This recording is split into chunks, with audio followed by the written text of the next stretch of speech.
The story begins with a story about the main character named Sam, who is a professional in computer games and completes any game at the maximum level. His favorite game is Love in 10,000 Worlds, where you have to charm a variety of girls in different time periods. You can gain a girl's affection in different ways, both by physical conquest and by blackmail. Sam has already got 100 of the brightest girls in the game, something no other player has managed to do before him. Our hero manages to seduce even the toughest and most militant girls, and he considers himself a professional in this matter. Victory over girls comes so easily to him that he secretly makes a wish to get into his favorite video game. And then the light began to flash in the room. The computer monitor began to make terrible sounds, and it seemed that he was about to be sucked right into the computer. The wind in the room was increasing and had already turned into a hurricane emanating from the center of the monitor. With all his might, the main character began to be pulled straight into the screen. And despite the fact that the guy was much wider than the screen, surprisingly, he did not feel any painful sensations. There was a loud bang and there was silence in the room, as if a few seconds ago the person had not been sucked into the computer screen. Sam was falling down. It seemed like he was going to throw up. All his organs were compressed, and he couldn't shake the feeling that he was going to break. The hero landed softly and immediately sat down. There was no more pain and fear.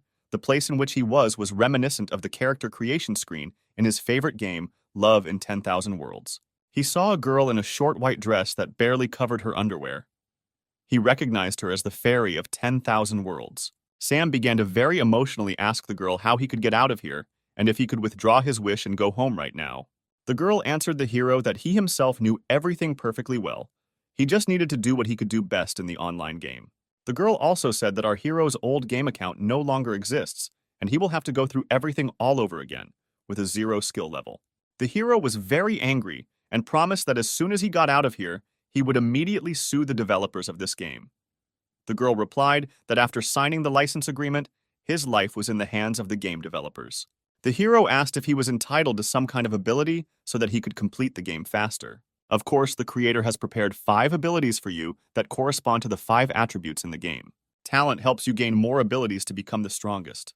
Variability allows you to use shadow abilities and become invisible. Physical strength makes it possible to pump up the body. Intelligence contributes to the mastery of all types of spells, with the help of which you can destroy the world with one gesture. Sam asked how charisma could be useful. The fairy replied that charisma makes him more attractive. He thought that this was not a very good joke, and did not want to choose charisma when there were other choices. The hero was about to press the intellect, when suddenly something pushed him from behind, and he did not see where he pressed. Sam opened his eyes and was horrified. He accidentally chose the most, in his opinion, useless skill. He began to swear loudly and shout that he was set up and he was not going to choose this skill. The fairy said that nothing can be changed and you just need to start the game. The girl disappeared. A bright whirlwind began to spin under the hero's feet, which began to drag him into the beginning of the game. The action moves to the first game location, created on the basis of the city of Yunzhou, which is very picturesque and atmospheric. Before us in all her glory appears the sorceress of the snow shadow named Ciri, a student of the great master who kills evil spirits and protects the tranquility of the city. The sorceress walked through the shopping area and looked for jewelry. Suddenly, a bright beam appeared in the sky, which hit directly one of the towers where the baths were located. The sorceress saw how a beam pierced the roof of the tower, and something large, the size of a person, flew along this beam. The main character opened his eyes and did not immediately understand where he was. His head was spinning. His arms and legs did not want to obey. The hero heard women's screams around him, looked around and realized that he was in the women's side of the hot springs. Looking at the gentleman who suddenly appeared, the girls began to behave very relaxed, calling him to swim together without clothes. The hero was not prepared for such a rapid development of events, and with all his might, he began to run away from the place where the girls were about to attack him in order to drag him to take a bath with them. The palace guards also chased the hero, since the appearance of men in the women's bathhouse is strictly prohibited by the law of this kingdom. The hero ran away, and they shouted after him that he was a pervert and would certainly be punished. Although the girls called the hero a pervert, they did it with admiration and adoration in their voices.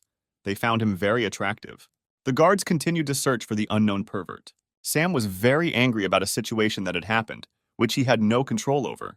The guards noticed the hero, but he decided to open the skill log and saw that he only had an evil smile of protection in his attributes. Sam was angry at what a useless skill he had received. There is nothing to do, you will have to use this skill and come what may. He began to use this skill clumsily. The first time it was not entirely successful. After one of the guards saw the smile of the defense, he became even more convinced that the main character was a pervert. Sam was simply furious. He realized that he needed to try again, because the grimace he distorted was not evil.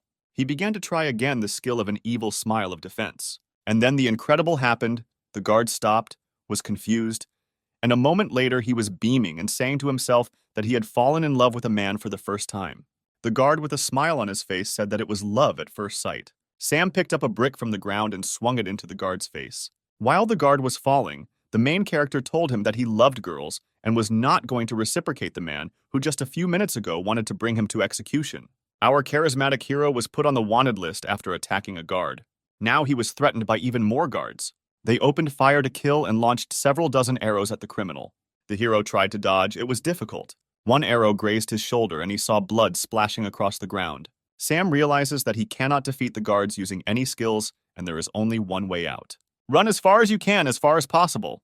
But then Sam accidentally stumbles upon a brothel. He tries to run inside as quickly as possible, and literally bumps into the girl, but there was no impact. Something softened the collision. The girl was very surprised at such a rapid and unexpected meeting. The hero, without having time to catch his breath, asked the girl if she could help him. The girl, without listening to the end of the visitor's request, said that for the sake of such a handsome man, she was ready to do anything. She turned around and shouted to someone, "Girls, welcome the guests!" The hero saw 4 girls of incredible beauty come out into the hall, wearing outfits that made him want to get to know them better. By the time the guards ran into the house, the girls surrounded the hero and covered him with themselves. When asked where the criminal was, the main girl replied that there was no one else here. The commander of the guard detachment did not believe the girl and ordered to search the house to find the hiding criminal. However, the girl said that if he dares to invade her home, she will report this situation to their commander-in-chief, who is a frequent visitor to this establishment. The owner of the business appears and says that there is no need to embarrass the guards because they are doing their job. She allows the guards to search the house and says that they have nothing to hide because they are not doing anything prohibited. At this moment, Sam is under the hostess's long dress. 4 beauties took him away while the first eldest distracted the guards. The hero smells the hostess's body. It really turns him on. After half an hour of searching, the guards returned with a report. The hostess stood motionless in the same place. The head of the guard asked the owner for forgiveness for the inconvenience caused. The owner said that they could stay in their establishment since opening time was approaching, but the guards refused. Sam, who had been kneeling for more than half an hour, could barely hold on, and in order not to fall, he grabbed the smooth, tender leg of his mistress. This was very unexpected, and the hostess screamed. The head of the guard began to suspect something and looked closely at the robes of the owner of the salon. But fortunately, someone managed to inform the wife of the head of the guard that he had been in the brothel for more than half an hour. Her evil appearance frightened not only the squad leader. The guard's wife, with a deft, sharp movement of her hand, grabbed him by the ear and dragged him home. The hostess breathed a sigh of relief. Everything worked out as she had planned. Sam no longer had any strength left. His muscles became numb. He could not stand in such an uncomfortable position. He began to fall, holding onto the legs of the owner of the salon, and they fell together. When they fell, the hero's neck got stuck between the mistress's legs and she strangled him. Sam lost consciousness. The girls working in the salon were very scared. The owner saw that he was wounded and blood was flowing from his shoulder. The hero lay motionless. Droplets of sweat flowed from his forehead. Someone began to call a doctor. The hostess was not at a loss and tore her dress so that she could bandage the wound. After a while, we are transported to a room where the hero lies with a bandaged shoulder, and above him stand 3 charming girls in vulgar clothes, who looked after him while he was unconscious. The owner of the salon enters the room. She has medicinal herbs in her hands, and she is wearing the same dress. If she had torn the dress a little higher, you could see her underwear. The girls are discussing how to give the hero medicinal herbs. One of them suggests giving the medicine mouth to mouth. The girls argue about who is most suitable for this role. The owner of the brothel comes into play and says that she herself is able to provide assistance to the victim. The girls leave the room in disappointment and leave the hostess alone with the wounded guy. The housewife drinks medicine from a spoon. Look at the guy with loving eyes. And with the help of a kiss, he transfers the medicine to the patient. The hero immediately woke up and quickly found himself on top of the girl, without opening his lips in a kiss. The hero dreams that he is in the forest, and 2 slugs attack him and fall on his face. He doesn't understand why he can't tear them away from his face. It turned out that he was imagining it, and he pressed his face into the mistress's chest. In his delirium, he began to shout loudly that he would kill these slugs. The scream was so loud that all the brothel workers heard it. The hostess was dismayed by this behavior of the stranger and thought that he really was a pervert. The hero received a slap on the wrist for his behavior. Since Sam came to his senses, he was invited to a tea party. He thanked the girls for their help and apologized for his behavior. The girls offered him several options for the development of events, or he would stay in the salon and work for them. Or they hand him over to the palace guards and say that in addition to past crimes, he committed new ones in their salon. The hero has no choice but to pretend that he agrees to their conditions. Sam asks what he will need to do to work off the debt for saving him. He thought that he would have to fulfill the amorous whims of the girls from the salon. However, he was forced to clean up the entire salon. Of course, he did not count on such difficult physical work. But everything turned out to be not so bad. Almost every girl in the salon was willing to help the hero. They promised to do the work for him in exchange for him spending the night with them. Each girl considered it her duty to be the first to win Sam's favor. The competition for the hero's heart was just beginning. The hero understood that if he charmed as many girls as possible, he would be able to gain more experience points and advance to the next level. Night fell. The hero was in the room provided to him. He was finally able to test his gaming experience and was pleasantly surprised that during this time, he was able to gain an additional 1,000 points, which he could exchange for new skills.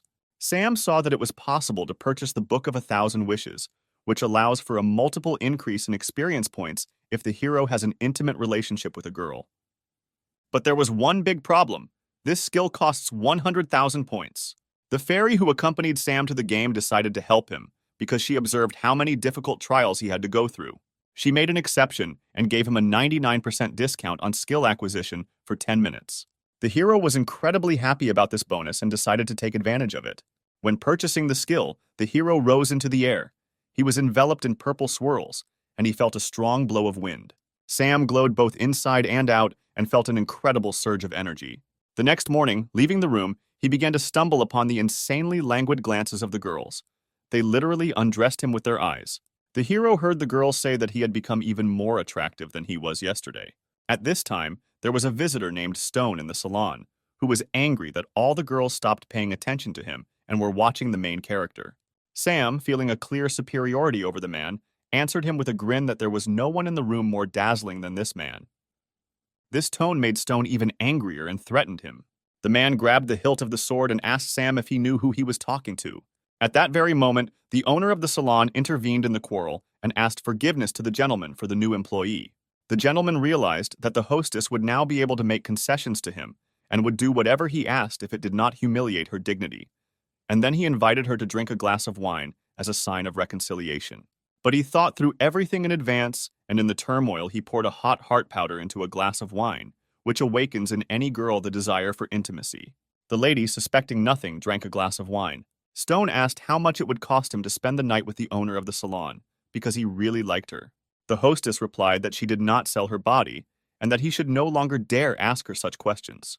But the man already knew that the powder would have to work very soon, and she would have no choice. After 15 minutes in her bedroom, the mistress could already feel the heat spreading throughout her body.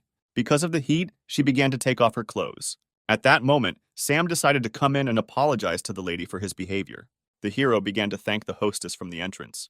But then he saw her and his eyes' pupils widened. The hostess was only in her underwear, and the hero saw her elastic forms. That hour, the hero ran out of the room at the speed of light, shouting that he didn't have time to see anything. But after a few seconds, a gentle, fragile hand pulled him back into the room. The girl sat him down on a soft bed, and she leaned over him so that her hand was between his knees. She asked him for help. The hero was scared. The girl said that there was a powder in the glass of wine that increased attraction and desire, and now she can't think about anything else. She began to untie her bra, and she threw it on the hero's face. Our hero, the lady, had to be helped 3 times until she felt better and returned to normal. Meanwhile, Stone decided to go to the hostess's room, but got the wrong door. As soon as he entered, the door slammed shut and he thought his plan had worked. He saw the girl's sweet lips at the entrance, but did not expect that this was not the same room. He was greeted by a girl, but she was a little bigger than he expected. Stone did not expect to meet a girl of such size. He tried to run away from the room. However, he was unable to open the door to leave. Plaster began to fall from the ceiling. The girls working on the floor below could not understand what was happening. One of the girls began to guess what caused the slight collapse of the ceiling. Loud and rhythmic moans were heard from the hostess's room. The inhabitants of the cabin had to listen to these sounds for a long time. There was blood on the bed. Sam quickly got dressed and tried to run out of the room. he still couldn't come to his senses. He didn't believe that he had succeeded. The hostess said that he should not be nervous, because nothing terrible had happened. Sam told the owner that he didn't expect that the girl working at the brothel wasn't already with a man. The girl, out of emotion, threw a pillow at the hero and began to swear at him. The hero ran away and the girl looked after him. She didn't understand her feelings. Just a few minutes ago, she had experienced incredible emotions, and now she felt empty and used. Sam went out onto the balcony of the floor and was surprised at how real everything was, and that it no longer looked like a game. He saw Stone running away and asked what happened to him. The man looked very bad and whispered to himself that he would never forget such a shame. The salon girls shied away from him. They thought he was sick. The hero shouted to the exhausted Stone that his plan had not worked. While the gentleman was running with all his might through the salon towards the exit, Sam thought that thanks to the man he had moved as quickly as possible to the next level. This was a great opportunity to practice techniques. Now our hero was at the next level, where he had a technique. It's called Charm Living Beings, and judging by the picture, it's activated by snapping your fingers. It seems clear but needs to be checked. And here's the first test subject. Come here, cat. The Charm of Living Beings. As expected, it worked perfectly. I will use it. Sam already began to think through new plans for charm in his head. He went to the shopping area to buy a gift for the girl he would need to get. She was in the square, the same student of the great master Siri, an incredibly beautiful girl in white, whom he saw as soon as he came into this world. The girl asked the seller about the cost of various jewelry, and he promised her a discount for beauty. Siri thought the discount was a very good option. She pointed to the hairpin she wanted to buy. The hero appears and asks the seller how much such a hairpin costs. The seller said that this was a very valuable piece of jewelry because it was made of ice stone and the finest jade, so rare for this area. Very skillful and expensive work. Is she really real? Our hero asked. How dare you say that I am deceiving people? I would really like to believe you, but it seems to me that I am right. The hairpin burst in the hero's hands. The girl was interested, and the hero said that she needed to take a more responsible approach to choosing jewelry in stores. How dare you try to deceive me? I will not tolerate such treatment. The owner of the jewelry store was very angry with the guy for breaking the goods and exposing him as a deceiver in front of the great master student. The store owner called 2 security guards to deal with the hero and teach him good manners. The sorceress of the snow shadow decided to deal with the big men herself and was already prepared for battle. But the hero stopped her. He needed to show himself. He said that he was capable of dealing with these unfriendly guys himself. A third guy approached. He introduced himself as his older brother and said that this battle would not be as easy as he thought. We are professional fighters who graduated from a martial arts academy. They began to show different fighting stances. This was supposed to scare the hero, so they thought. They looked powerful, but not very scary. The sorceress told the hero that despite the fact that they looked like 3 pumped-up clowns, they should still be feared. Don't worry about me, I can handle it. Stay away and don't interfere. How courageous and handsome he is, Siri thought. Enough bragging. It's time to move on to the fight. Catch my fist of death. The hero dodged and hit him right in the stomach with the Essence Seductive Strike skill. The older brother's breath caught, his pupils dilated, his pulse quickened. The fighter lay on the ground and said to himself how pleasant and easy it was for him, and his brothers were in misunderstanding. What kind of spell did you cast on him, evil sorcerer? The brothers asked. If you continue the battle, the same thing will happen to you, the hero answered. But they didn't believe him, and after a few seconds, they were in the same euphoria of love as their older brother. They could no longer continue the battle. The spell of love turned out to be stronger than muscle. A moment later, people in the shopping area tried not to get close to the muscular guys. Siri noted that she had never seen such a strange but effective fighting technique before. The hero said something incomprehensible and changed the topic. He asked what the name of the beautiful girl was. The sorceress identified herself as a student of the great master. Sam said that it was an honor for him to meet her. Siri said that soon students would be selected to prepare for participation in the tournament for the title of the best wizard, and he could take part in it. Suddenly, a gentleman from an intimate services salon intervened in the conversation and addressed Siri. He called her sister and said that he had been looking for her for a long time. They most likely had a strained relationship because Siri responded that she shouldn't have to report where she was. Sam decided to take advantage of the fact that the relationship between the sorceress and her brother was not the best and added fuel to the fire by asking him how long ago he had last been in a brothel. Siri, hearing that her brother was visiting brothels, was a little surprised, or rather, she was furious. Stone called the hero a vile dog and asked his sister not to believe a single word he said. Sam replied that at first they had fun together in a brothel with the girls, and now he calls him a dog. Stone realized that he could not win the verbal battle and could only make excuses to his sister. He promised to take revenge on Sam, but the hero grinned and said that he would certainly wait until the hour of reckoning came. They went in different directions. The blonde sorceress was also not visible, and the hero went to the salon. Today is his day off. Night fell. The full moon brightly illuminated the Street of Roses, where the intimate services salon was located. The owner of the salon stood at the mirror in her room. She was wearing a new bright red dress. Its slit, which reached the waist, indicated that she had no underwear. She looked at herself in the mirror and could not understand what was happening to her. For several days, her thoughts were only about the hero. Sam met the hostess and decided to make amends. As a gift, he presented her with a gold hairpin, stolen at the market from a deceiving seller. The girl couldn't believe her eyes and ears. Our hero expressed his understanding that this gift was very useless, but he wanted to please her and make amends. "I like your gift," the girl said with warmth in her voice, warmth spreading like a wave throughout her body. "To be honest, I'm very glad that I was able to please you," the hero said. While Sam was talking, the girl deliberately dropped the handkerchief. "Oh, don't worry, I will certainly help you lift your scarf." The hero bent down at the mistress's feet to pick up the fallen red scarf. Before he had time to sit down, the girl stretched out her slender long legs to the hero's chin. He could smell her skin. It could not leave him indifferent. The hero looked up and saw that the girl had no underwear at all. The smell of her body excited the guy's consciousness. He could no longer control himself. But the hero continued his game and said that if she wants to spend the night with him, then it will cost her dearly. The girl said that she was able to pay any amount for time with such a gorgeous man. The hero abruptly pressed the girl to him, held her waist with his right hand, grabbed her neck with his left, and kissed her deeply. The girl melted in the hero's arms. She felt her heart want to jump out of her chest. Sweat appeared on her forehead. Her lips were very wet. The hero took off the girl's dress and laid her on her back. Nothing else held the hero back. There was no longer a businesslike and stern tone in the girl's languid moans. She was in the power of the guy, and she liked it. The next day came. The hero woke up and didn't see anyone nearby. There was a note on the table next to the bed. In the note, the girl said goodbye to the hero and asked him to remember her because she would never forget this best time in her life. The notification system reported that the character's game card has been received and added to the achievements section. The hero was happy about the unlocked achievement, but he felt somehow sad. He decided to leave the salon and continue on his way. The caretaker found out that the hero wanted to leave the salon and expressed her regret. The hero thanked the girl for her hospitality and help. The girl said that she could not forbid him to leave the salon, but she would not let him go so easily. At the same moment, 3 more girls ran into the room and began to hug the hero and take off his clothes. The hero had not yet recovered from the night's entertainment with the hostess, so he decided to use the means at hand. Moans from the cabin were heard throughout the area for an hour. The hero gained a new experience, including a gaming one. The girls were still a little overcome by cramps in the thighs. They lay without strength. Sam left the room satisfied. He went out into the city and again came across a brother and sister he already knew. Stone followed his sister, a disciple of the great master, and asked her to go with him to the clan and help prepare for the initiation ceremony of a new generation of students. The girl said that she still had business in the city and there was no need for her to rush to the clan right now.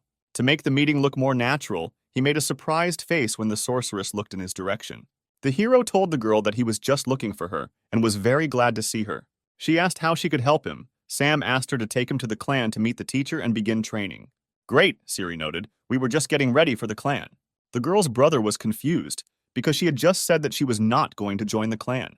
The man told the hero that he could not join their clan because this would require flying through the air and only clan members have this ability. The girl noticed that it was absolutely not scary and she would help the hero get there. The man shouted something after the departing hero and his sister, but no one listened to him. The girl told the hero to hold on to her tightly when they get to the clan's location. Sam replied that if she allowed him to touch her body, he would not let him go again. They swept over the rocks and plains with the speed of the wind. The girl's brother was on their tail. They moved at an incredible speed, and the girl told the hero to hug her tightly, or maybe she specially developed such a speed to force the hero to hug her as tightly as possible. The hero grabbed her just below the waist. He inhaled the smell of her developing hair, felt how her body trembled. Sam decided to say how pleased he was that the girl decided to help him. She was confused. The girl's brother really didn't like watching his sister being hugged by some stranger. The hero understood this and decided to anger the man even more. Stone was furious and decided to fundamentally solve the problem. I took out a box of paralyzing needles, pointed it straight at the hero's back, and he released a dozen loaded needles to the waiting hero. The girl heard the sound of needles flying in her direction. She sharply turned 180 degrees and covered the main character with her chest. At that very second, she was paralyzed. Sweat ran down her face, and a quiet, "Why, brother?" escaped her lips. The man himself did not expect that such a situation could happen. The girl and Sam found themselves in free fall. The hero did not know how to fly. Stone made no attempt to save his sister. He was only thinking about how he could justify himself to the clan elder. He thought that even if he saved his sister, she would tell everything to the master, and he would not forgive him. And if no one finds out about his action, then he can move on with his life in peace. With these thoughts, the man went further across the sky. The girl was drowning. She could not move. The needles immobilized her with poison. She mentally said goodbye to this world, but suddenly, the main character swam up to her, who managed to take a full lungful of air and through a kiss was able to share it with the girl. Siri opened her eyes and regained consciousness. The sorceress's saber was approaching them, but it flew straight into Sam's hand. Did he really also have the abilities of their clan? In this case, I can save us and take us to the location of the clan. The hero raised his saber up and mentally gave the order to fly. At the same second, there was a splash on the water. The hero held the girl in one hand, and with the other, he pointed the saber upward. They flew at high speed. They couldn't fly for long. The girl needed rest. She still didn't feel well. Having settled down in the shade of the trees, the guy and girl considered that the danger had passed. They did not expect that in just a moment they would have to face a new enemy. There were a little more enemies than the hero expected. The warning system sent a message about the enemy. It was a bloodthirsty wolf, a second-level enemy.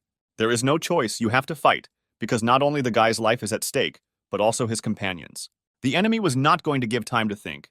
He attacked at the first opportunity. Sam decided to use the points he received to acquire battle skills, a second, and only the skin remained from the bloodthirsty wolf. The hero saw how experience points were credited to his balance for destroying the wolf. With professional movements of a swordsman, the hero scattered the bloodthirsty wolves from side to side, leaving them no chance to profit from the flesh of his companion. The hero swung his blade left and right, and the enemies kept coming. He felt tired in his hands. The situation was getting more complicated. They had to come up with something. Otherwise, they wouldn't get out of the forest. The hero wanted to take the girl and step back, run away. But their way was blocked by something huge, of unimaginable size. The animal let out a roar that echoed throughout the forest. A huge animal, similar to a grizzly bear, with bright red wild eyes, a sharp blade on its skull, stood on its hind legs and roared with all its might. It was a forest demon, a level 4 animal enemy. This is all at the wrong time, the hero thought. I urgently need to come up with something. The animal rushed at Sam with a wild roar. He used the art of seduction, but did not know whether it would work. Damn, it really didn't work, and now death will overtake me. The animal held Sam with its huge paws. A second later, the huge bear, like a friendly dog, was licking the hero and wagging its tail. A dozen wolves did not share the bear's mood and continued to show with all their appearance that the hero was their prey. The bear cub clearly did not like the fact that they wanted to eat his new friend. The blow sent some of the wolves flying 200 meters away. The blow and the second part of the evil creatures flew far from the place where Sam was. Those who could still stand on their paws wanted to return to the fight. But the bear let out a roar of such force that they tucked their tails between their legs and rushed into the forest as fast as they could. Night fell. The moon illuminated the rock where the hero and his friends were located. The crackling of a fire could be heard in the cave. The hero thanked the bear for saving his life and providing a place to spend the night. But it was a bear. She didn't speak, but she hugged the guy with all her might and began rubbing her muzzle against him. The hero approached his exhausted companion and said that he needed to try to remove toxins from her body. It is necessary to remove outer clothing to find where the needles hit. The site of the injury was found. The player hit the girl right in the shoulder. The hero began to suck out the poison from the wound. The girl felt a pleasant sensation. The poison is very strong, the guy said, spitting. You cannot stop. Otherwise, the poison will continue to spread throughout the body and lead to death. The hero sucked out the poison, but saw how the girl was delirious. She was making moans and saying incomprehensible phrases. Continue. Don't stop. I feel so good. Morning came. The sun's rays illuminated the cave in which Siri slept. She woke up. She was cold. She was weak. She looked around and saw that she had no clothes on, and there were drops of blood nearby. She thought that while she was unconscious, Sam had taken advantage of her. Meanwhile, the hero returned to the cave, with wild berries in his hands. The girl attacked him with a blade. The tray with berries fell to the ground. The girl said that she would kill him because he took advantage of her helpless state. The hero began to make excuses and say that he did not touch her, but only tried to save her life. The girl pointed the blade at the guy's throat, but the blade resisted. The girl turned to the blade and asked why he was resisting, Was the guy really telling the truth? The hero choked in fear and splashes of red liquid flew out of his mouth. "What's wrong with you?" the girl asked. The hero replied that while he was sucking the poison out of her wound, he got poisoned since he did it for the first time, and now he is mortally ill. In fact, the hero deceived the girl, and it was not blood, but the juice of red berries, which he did not have time to chew. The girl said that she remembers how the needles flew at her, but also one needle hit him. Why is he not affected by the poison? Sam said that his friend gave him a jade pendant in the shape of a maple leaf, and the needle went straight into it. Siri thanked the hero and said that she could teach him her clan's technique, which rids the body of toxins. "I'm not a member of your clan," the hero noted. "I don't want to steal your secrets. You saved my life and therefore I will repay you, reveal a few secrets, especially after what you did. The head of the clan will agree to take you as his student." "Thank you very much, madam. I will not forget this. It's time to start training. Call me mentor," Siri said. Sam was glad that his plan had worked for years. Meanwhile, in the Hidden in the Clouds clan, the head of the clan was furious when he heard that his best student had died, and Stone could not help her. Stone began to tell how on the way to the clan they were attacked by an unknown robber and wanted to steal the secrets of the clan. Tried to take away Siri's blade. Stone managed to repel the attack, but at the last moment, the robber dragged his sister under the water. The head of the clan at the same moment called all the wizard fighters and sent them to search for his daughter, telling him not to return without her, alive or dead. The soldiers promised to carry out the teacher's order and set off. Stone asked that he be sent to search for the girl, since he understood that the truth could be revealed. He needed to be on the safe side. "I believe you," the teacher said. "Go find Siri. You will succeed." Stone was already thinking about how to make sure that the girl was never found. Stone's father, who was the brother of the head of the clan, brought an elixir for the girl in case she was found badly wounded. "Be sure to give the elixir to the princess to drink. It can save her life." The man left the temple and hit the road. "Chief, you must stay clear-headed. Stay calm. I understand your concern, but the clan is counting on you. I can't think about anything until I find out if my daughter is alive." Meanwhile, the main character is fishing on the shore of a pond. He fails to catch a fish, but he does not give up this activity because he needs to feed his mentor and the bear. "What a pity that I can't use my charm on fishing." It seems he was wrong, and charisma works for everyone. Almost 100 fish rushed out of the water towards the hero. He did not expect that he could charm even a fish. A moment later, several dozen fish were already lying on the shore. The hero thought that the charisma skill is not as bad as it turned out. You can even get food with it. Sam turned around because he heard the sound of air cutting. Men in white cloaks were flying across the sky. They were flying on swords. The hero immediately realized what clan they were from. "So they are looking for Siri. Very interesting." The hero hurried to the cave to tell about what he saw. At this time, the girl was meditating. Chakra thickened around her, and her body was cleansed of poison. Quick footsteps were heard that echoed throughout the cave. "Finally, you're back. I'm hungry," the girl said. But what entered the cave was not the one she expected to see. "Hey, little sister, I see you didn't waste your time," Stone noted. Siri told her brother that she would report to the head of the clan that he had attacked her. "I don't know how you survived, but I'll fix it now, sister. You left me no choice." The princess told her brother that if he dared to attack her, there would be no turning back. "How dare you, you mean girl, say that to me? The great warrior of light, I will destroy you." The man drank the pill he received in the palace. Now his regeneration power was at its maximum. The medicine also strengthened his magical characteristics. His chakra was glowing all around. The girl was scared. She had never seen the power of the experimental pills that were produced in their secret laboratory. So know the strength of the clan warrior of the village hidden in the clouds. The energy emanating from the man seemed to destroy the cave. The princess understood that in her current state, she was no match for Stone, who was full of strength and had taken the pill. The man opened his mouth to cast the spell technique when suddenly got hit in the face with a huge fish. Sam greeted Stone and asked if he had hit him in the face with a fish. The hero knew that the princess was weak and he would have to cope on his own. The girl warned the hero that her brother had arrived to take both of their lives. Stone said it's great to see the hero here and not have to look for him later to finish what he started. The hero had to borrow a sword to resist such a strong opponent.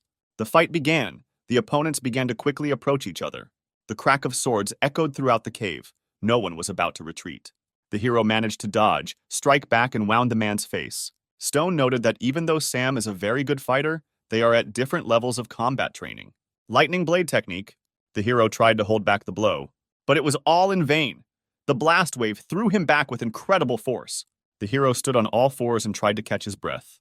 The man grabbed him by the collar and lifted him into the air with a slight movement, and said that no one would stop him from achieving power and becoming one of the leaders of the clan. The hero got his bearings in time and decided to act as best he could. Charisma technique, seduction. The hero looked at the man. He was motionless. There was emptiness in his eyes for a split second. The man stood and looked up at the hero with loving eyes. The hero realized that he needed to act right now and called on the sword, which was already flying at the speed of sound. A blow, another blow. Stone's severed arm flew through the air with the sword. Everything seemed to be in slow motion. The hero held the sword tightly in his hands, and behind him, blood flew from the man's shoulder in all directions. The man shouted something loudly, but the hero no longer listened to him. Perhaps Stone would have been able to escape from the cave, if not for one thing. On the way out, they were already waiting for him. He hit his head on something soft. This was a kind, but for some not so good, new friend of our hero. He screamed as loud as he could until he lost consciousness. At the direction of the hero, the bear spared the villain. A few hours later, the heroes were able to reach the clan hidden in the clouds. The girl told her father how it all happened. How an unscrupulous brother used a hidden poison weapon against her, and how her friend had to save her and risk his life. The head of the clan said that for such an act, any member of the clan would be subject to the death penalty. But for past services and due to injury, the criminal would be under house arrest and would also be deprived of all titles and titles. The criminal, who had lost honor and respect, was taken away by his father from the room of the head of the clan. The head of the clan said that he would generously reward the hero for saving his daughter and asked what he wanted. Sam replied that he simply wanted to become a student of the head of the clan and be useful. The head replied that he would gladly accept a young man with such a kind heart as his disciple, but as a general rule, he would have to pass a test. The girl began to ask her father to allow him not to take the test and immediately enroll him in the ranks of the students. However, the hero said that he respects the principles and rules of the clan, but wants to pass the tests and officially join the clan. The head of the clan was very pleased with the young man's answer and praised his desire and warm heart.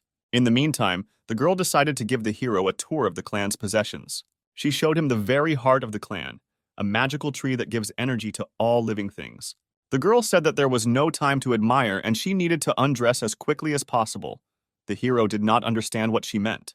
He asked if it was too early for her to invite him to undress, since they had not yet gotten to know each other properly. The girl was very angry with the hero and said that she brought him here in order to practice the technique of melting the snow of 6 suns. The snow melting technique develops the maximum concentration of energy for the subsequent use of any technique, including combat. Mastering this technique is impossible without a mentor, so the princess was always nearby. The hero successfully reached the 3rd level in this technique thanks to the help of the princess. She watched how strong his strength and chakra became. The hero incredibly quickly reached almost the 4th level of technology. However, this was the first training, and the body could not take such strong loads. The girl did not understand why the sacred place did not extinguish the fire inside the hero. Is there really no choice and I have to help him release this burning energy? The girl couldn't believe that she would have to do this for the first time, and the hero was getting worse. The pain of conscience did not leave the princess. She could not make up her mind, but she also could not leave the hero to die. She gradually began to move her legs in stockings towards the hero's belt. Closer and closer, ashamed, scary, awkward. She had never done this before. She began to massage part of the hero's body with her feet, and he began to make strange moans. She was ashamed to hear the groans of a man who could not control himself. Several hours passed. The hero came to his senses and did not understand what had happened. Even though the sorceress was glad that the hero had come to his senses, she felt dirty and disgraced. She said that she had to save him, free his body from the accumulated burning energy. Thank you very much for saving me, but why are you so upset and your face is red like you just ran? Sam felt a new strong energy spreading through his body. His power and strength were on a new level. Suddenly, he felt danger behind him and turned around. I saw an unknown entity flying in their direction. The unknown first attacked the hero and sent a palm full of energy into his body. Their palms joined, and the unknown person cast some kind of spell. There was a cold blue explosion from which they scattered in different directions. For a split second, the hero was sure of the enemy's weakness, but he was wrong. The palm, which had recently repelled the enemy's blow, became covered with ice, and the ice continued to encircle the entire hand. Another moment and the hero turned into an ice statue. The princess wanted to free the hero, but a stranger stood in her way. He was already rushing towards her at speed in an attempt to strike. The girl could not withstand a blow of such force. She had not yet recovered from helping the hero. The blow was so strong that the girl was thrown 20 meters. However, the princess was able to stay on her feet because at the last moment she recognized the attack technique of the enemy, who used the technique of her clan. Despite the cold outside, a fire was raging inside the hero. He knew that the ice technique was unable to hold back a wizard who had mastered the 4th level of the solar technique. The ice quickly turned into water and evaporated, Sam gathering all his free chakra to strike back. He was absolutely not interested in the motive of the enemy, because of which he decided to kill them. Solar Gate Technique Level 4. The hero moved as fast as never before and was able to reach the opponent's chest with the first blow. The clothes tore and he saw large, firm female breasts. The hero was slightly surprised by this development of events. The girl went on the run. Her level was lower than the new level of the hero. The princess asked the hero not to pursue the enemy, but to help her patch up her wounds. She said that the enemy used her clan's equipment, and it turns out that their own people wanted to destroy them. Are there really traitors in the clan? The hero asked. Let's not talk about that. Take a better look at my wound. It hurts in my chest area, answered the princess. Then you need to take off your clothes, otherwise we won't see your wound, princess. The hero began to help her take off her outerwear. The girl was very embarrassed. She was in pain, but she wanted to continue. The hero touched the princess's chest. She received damage from the ice technique and was very cold. It is necessary to rub the affected area using the hot palm technique. The hero said that not only the chest was damaged, but also the area below the waist, and moved the girl to a horizontal position. An hour later, the hero got off the princess and said that now her body would never freeze. The princess said that her wounds were healed after half an hour, and she does not understand why the hero did not stop there and used her for another half hour. Sam said it was to prevent possible side effects. Siri replied that she understood that the hero simply took advantage of her condition, and although he saved her, she would not thank him. The hero asked if they could continue preventative measures tomorrow. The girl wanted to use the most powerful technique on the hero, but he said in time that he was joking. How can we identify the girl who attacked us? The princess asked. Sam replied that during the battle he wounded her, and a wound should form on her chest, and Siri needed to start watching the girls from their clan more closely. Meanwhile, in the forest not far from the location of the clan hidden in the clouds, the girl who attacked the heroes arrived at the meeting place with the person who ordered the murder. Our plans were disrupted. I could not defeat the newcomer, said the killer from the clan. So, we have been fooled again. This new guy is not so simple, noted the younger brother of the head of the clan and also the chief alchemist, who developed the pills that increase regeneration. He gave the girl his medicine so that no one could identify her in the clan based on the wound she received in battle. The girl was glad that she would not have to leave the clan for fear of being caught in treason, because the scar could give her away. Several days passed. The day came to take the exam for the opportunity to study with the Great Master. Sam noticed how busy the main square was today. He liked the atmosphere. Siri wished him luck and told him that there was only one way for him to pass the test. Otherwise, she would kill him with her own hands. The princess's older sister Maggie intervened in the conversation, expressing interest in Sam, and said that her sister had been talking about him lately. The princess was embarrassed because she did not want the guy to know that she was secretly in love with him. The hero noted that the princess has a very beautiful sister, and he is very glad to meet their whole family. The princess warned the hero not to even think about pushing his balls towards her sister. Not only the sisters from the main family were crazy about the hero, but also other girls from the clan kept looking at him and sighed languidly after him. The guys from the clan did not like the close attention of all the girls in the village to the newcomer. They planned to get rid of him at the first opportunity. The time has come to begin the selection. The head of the clan greeted the candidate students and spectators of the competition. The task of the first test was announced. Participants need to collect 10 flowers of the magic grass that grows on the top of the sacred mountain in 3 hours. Most participants considered this test to be completely childish. The head informed the test participants that if anyone thinks that they do not have enough skills to pass the tests, it is better to refuse at first. The test begins. The participants took off from their seats, and only the hero was in no hurry to accelerate. He stood and watched from the sidelines what was happening. The princess ran up to him and asked what was the matter. Did he really not want to pass the tests and be closer to her? The hero said that the princess should not worry about him. The girl was surprised. She did not understand what he was up to. Meanwhile, other participants searched actively, but not effectively. 2 candidates walked and discussed how difficult the test actually turned out to be, and in a few hours they found only 3 flowers. Suddenly, they saw something beautiful and stopped. It was our hero. He went into the hot springs completely naked. Turning around, he used the gloating Lovegrin skill. He invited 2 girls to swim with him. One of the sisters felt awkward because this was their first meeting. The second was more determined and accepted the invitation of an attractive young man. Within a moment, the older sister without clothes entered the water. Although it was scary, the youngest was not going to give up the guy she liked so easily. Each of the sisters wanted to get to know the hero better and beat their rival in this matter. But the hero replied that he would not be able to pay proper attention to them since he had little strength and he had not yet found a single flower. The sisters replied that if the hero needed flowers, they would definitely get them for him. The hero pretended that he was very flattered by their friendly gesture. The girls said that it was a great honor for them to help such a handsome man. The hero stayed at the hot springs to reflect on the delights of the life of a man who sits on a girl's neck. As soon as he glanced at the departing sisters, a girl jumped into the water. She asked what she needed to do for the master so that he could spend a stormy night with her. The hero said that he was glad for such attention, but he felt her chakra. He grabbed the seaweed from the water, which had been tightening his leg for several minutes. The girl turned into a water witch. Sam said that he knew that she only wanted to suck all the vitality out of him and refused to spend a stormy night with her. The evil spirits gathered green chakra around itself and directed it towards the hero. Green algae surrounded Sam on all sides. A moment later, he was already bound by dozens of strong seaweed. The green monster said that because the gentleman is handsome, she will not kill him, but will simply take all his energy. The hero looked at her with a languid gaze and said that she didn't have a single chance against him. He used the 4th-level sunburning technique. The monster began to scream in pain. The algae was burned. The green evil spirit asked for mercy because she did not have time to harm him and paid him a compliment. The young man decided that she could avoid execution, but she must suffer the punishment without fail.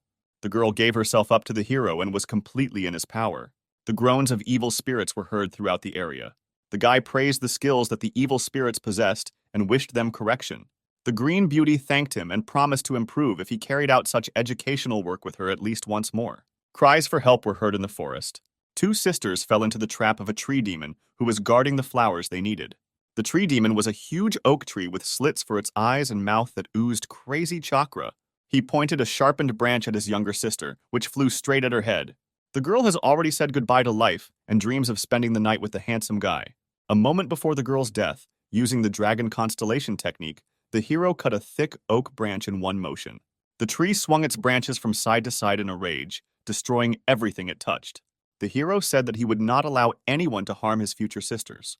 There were many more girls captured by the evil spirit than the hero immediately noticed, but each of them was immensely glad to see him. All attention was focused on the handsome young man who was about to destroy the evil spirit of the forest. The battle began. A dozen branches sharp as spears flew at the hero.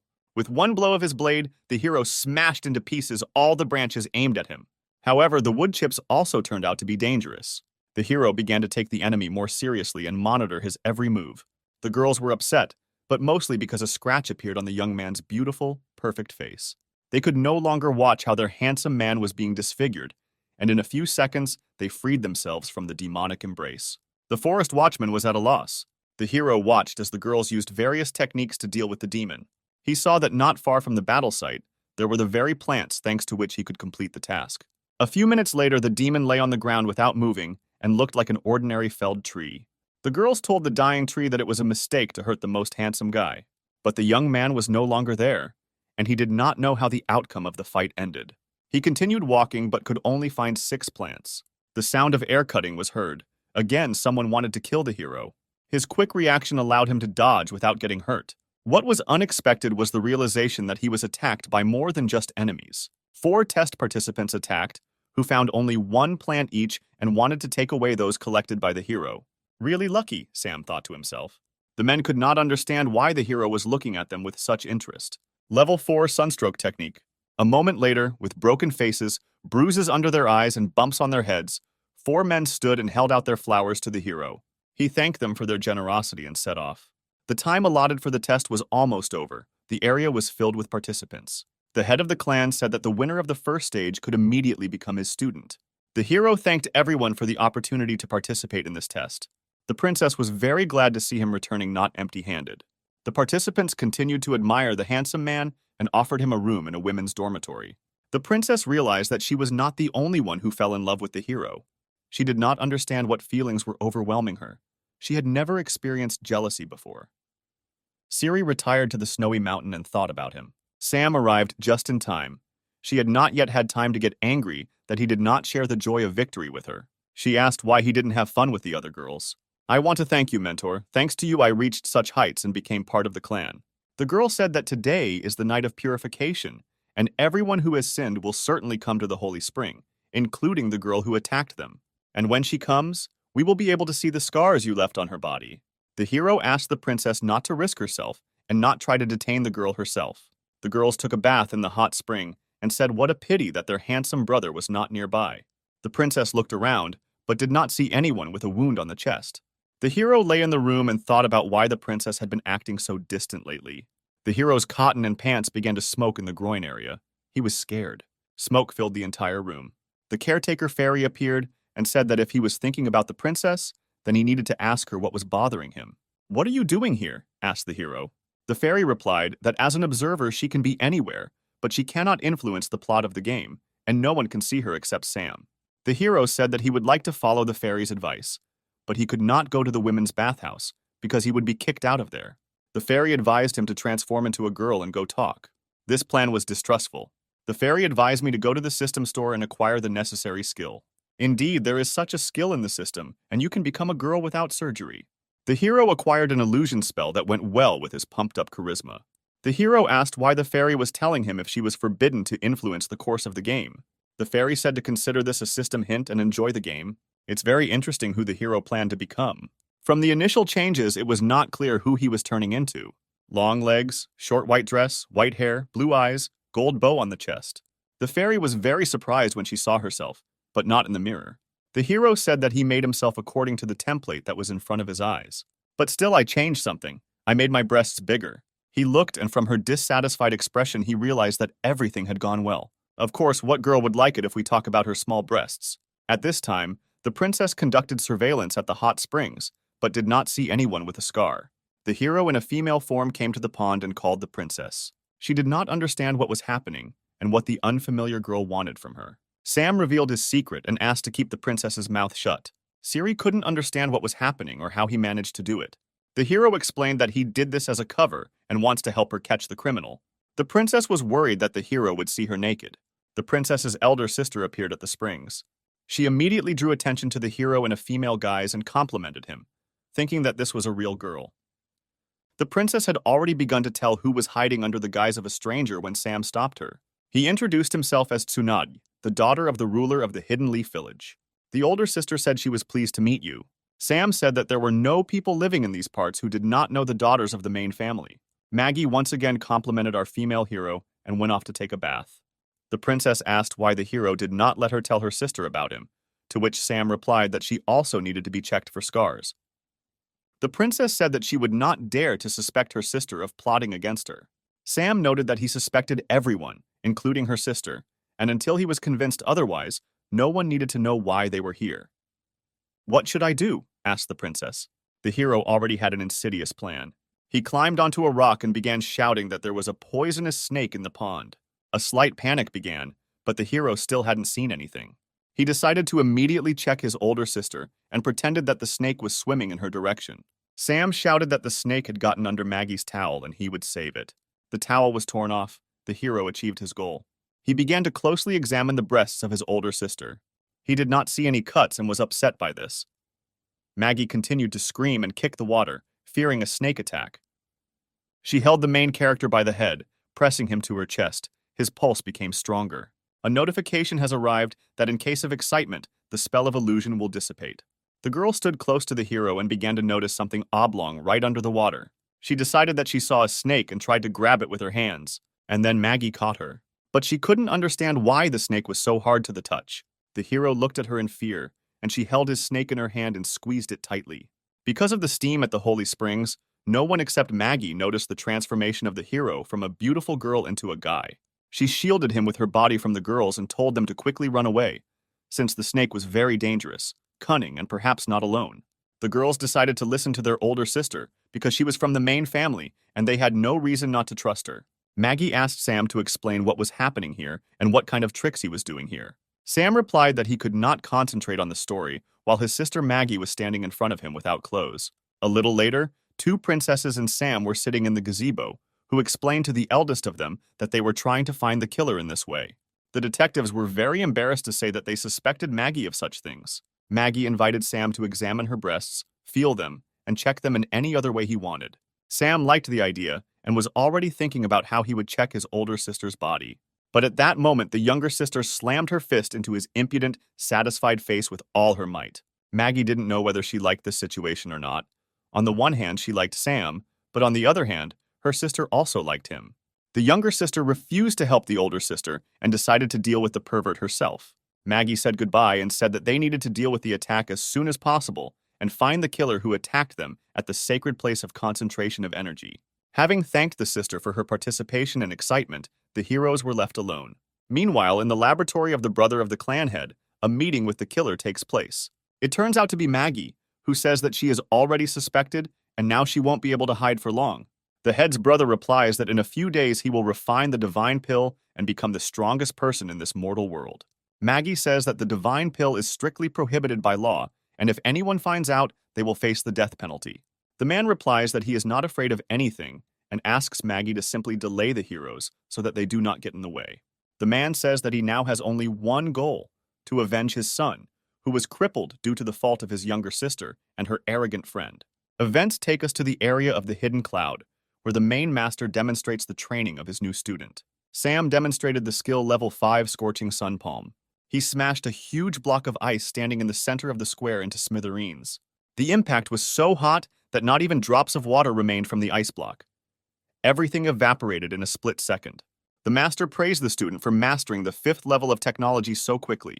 Sam noted that he achieved such heights because the princess helped him, but this is not enough for him, and he wants to master the last 6th level of technology. The master replied that it was impossible to reach the 6th level alone. One needed to merge with a master girl who could sacrifice her honor for his sake.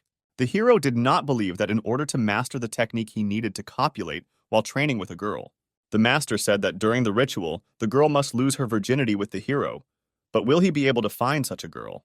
A dozen girls in the square squealed and shouted that they were ready to give up their innocence for the sake of the hero. The master was shocked by this development of events, embarrassedly turned around and headed towards his palace. When leaving, he replied that he could not help him in this matter and let him figure it out himself. The hero first of all invited the princess to help him master a new level of technology, telling him about the nuances. The sister was outraged by the proposal, but inside she understood that she would like to perform the ritual with Sam. Sam said that if she doesn't help him, then he has no choice and will have to find someone else. The hero did not have time to announce the casting for the role of his assistant in mastering the technique when the first girls already gathered in front of his door. He asked the girls to be quiet while he was testing them. Those waiting heard strong rhythmic slaps and moans coming from the room. They were delighted with the thought that they would soon be in the place of his girlfriend. The princess was very angry at what the hero had done and watched what was happening from afar. Sam said loudly that the first girl wasn't suitable because she couldn't handle the hard training. The girl left the room exhausted, half naked, her dress was torn and her underwear was missing. Sam said that he had very little time and asked the girls to quickly enter his room.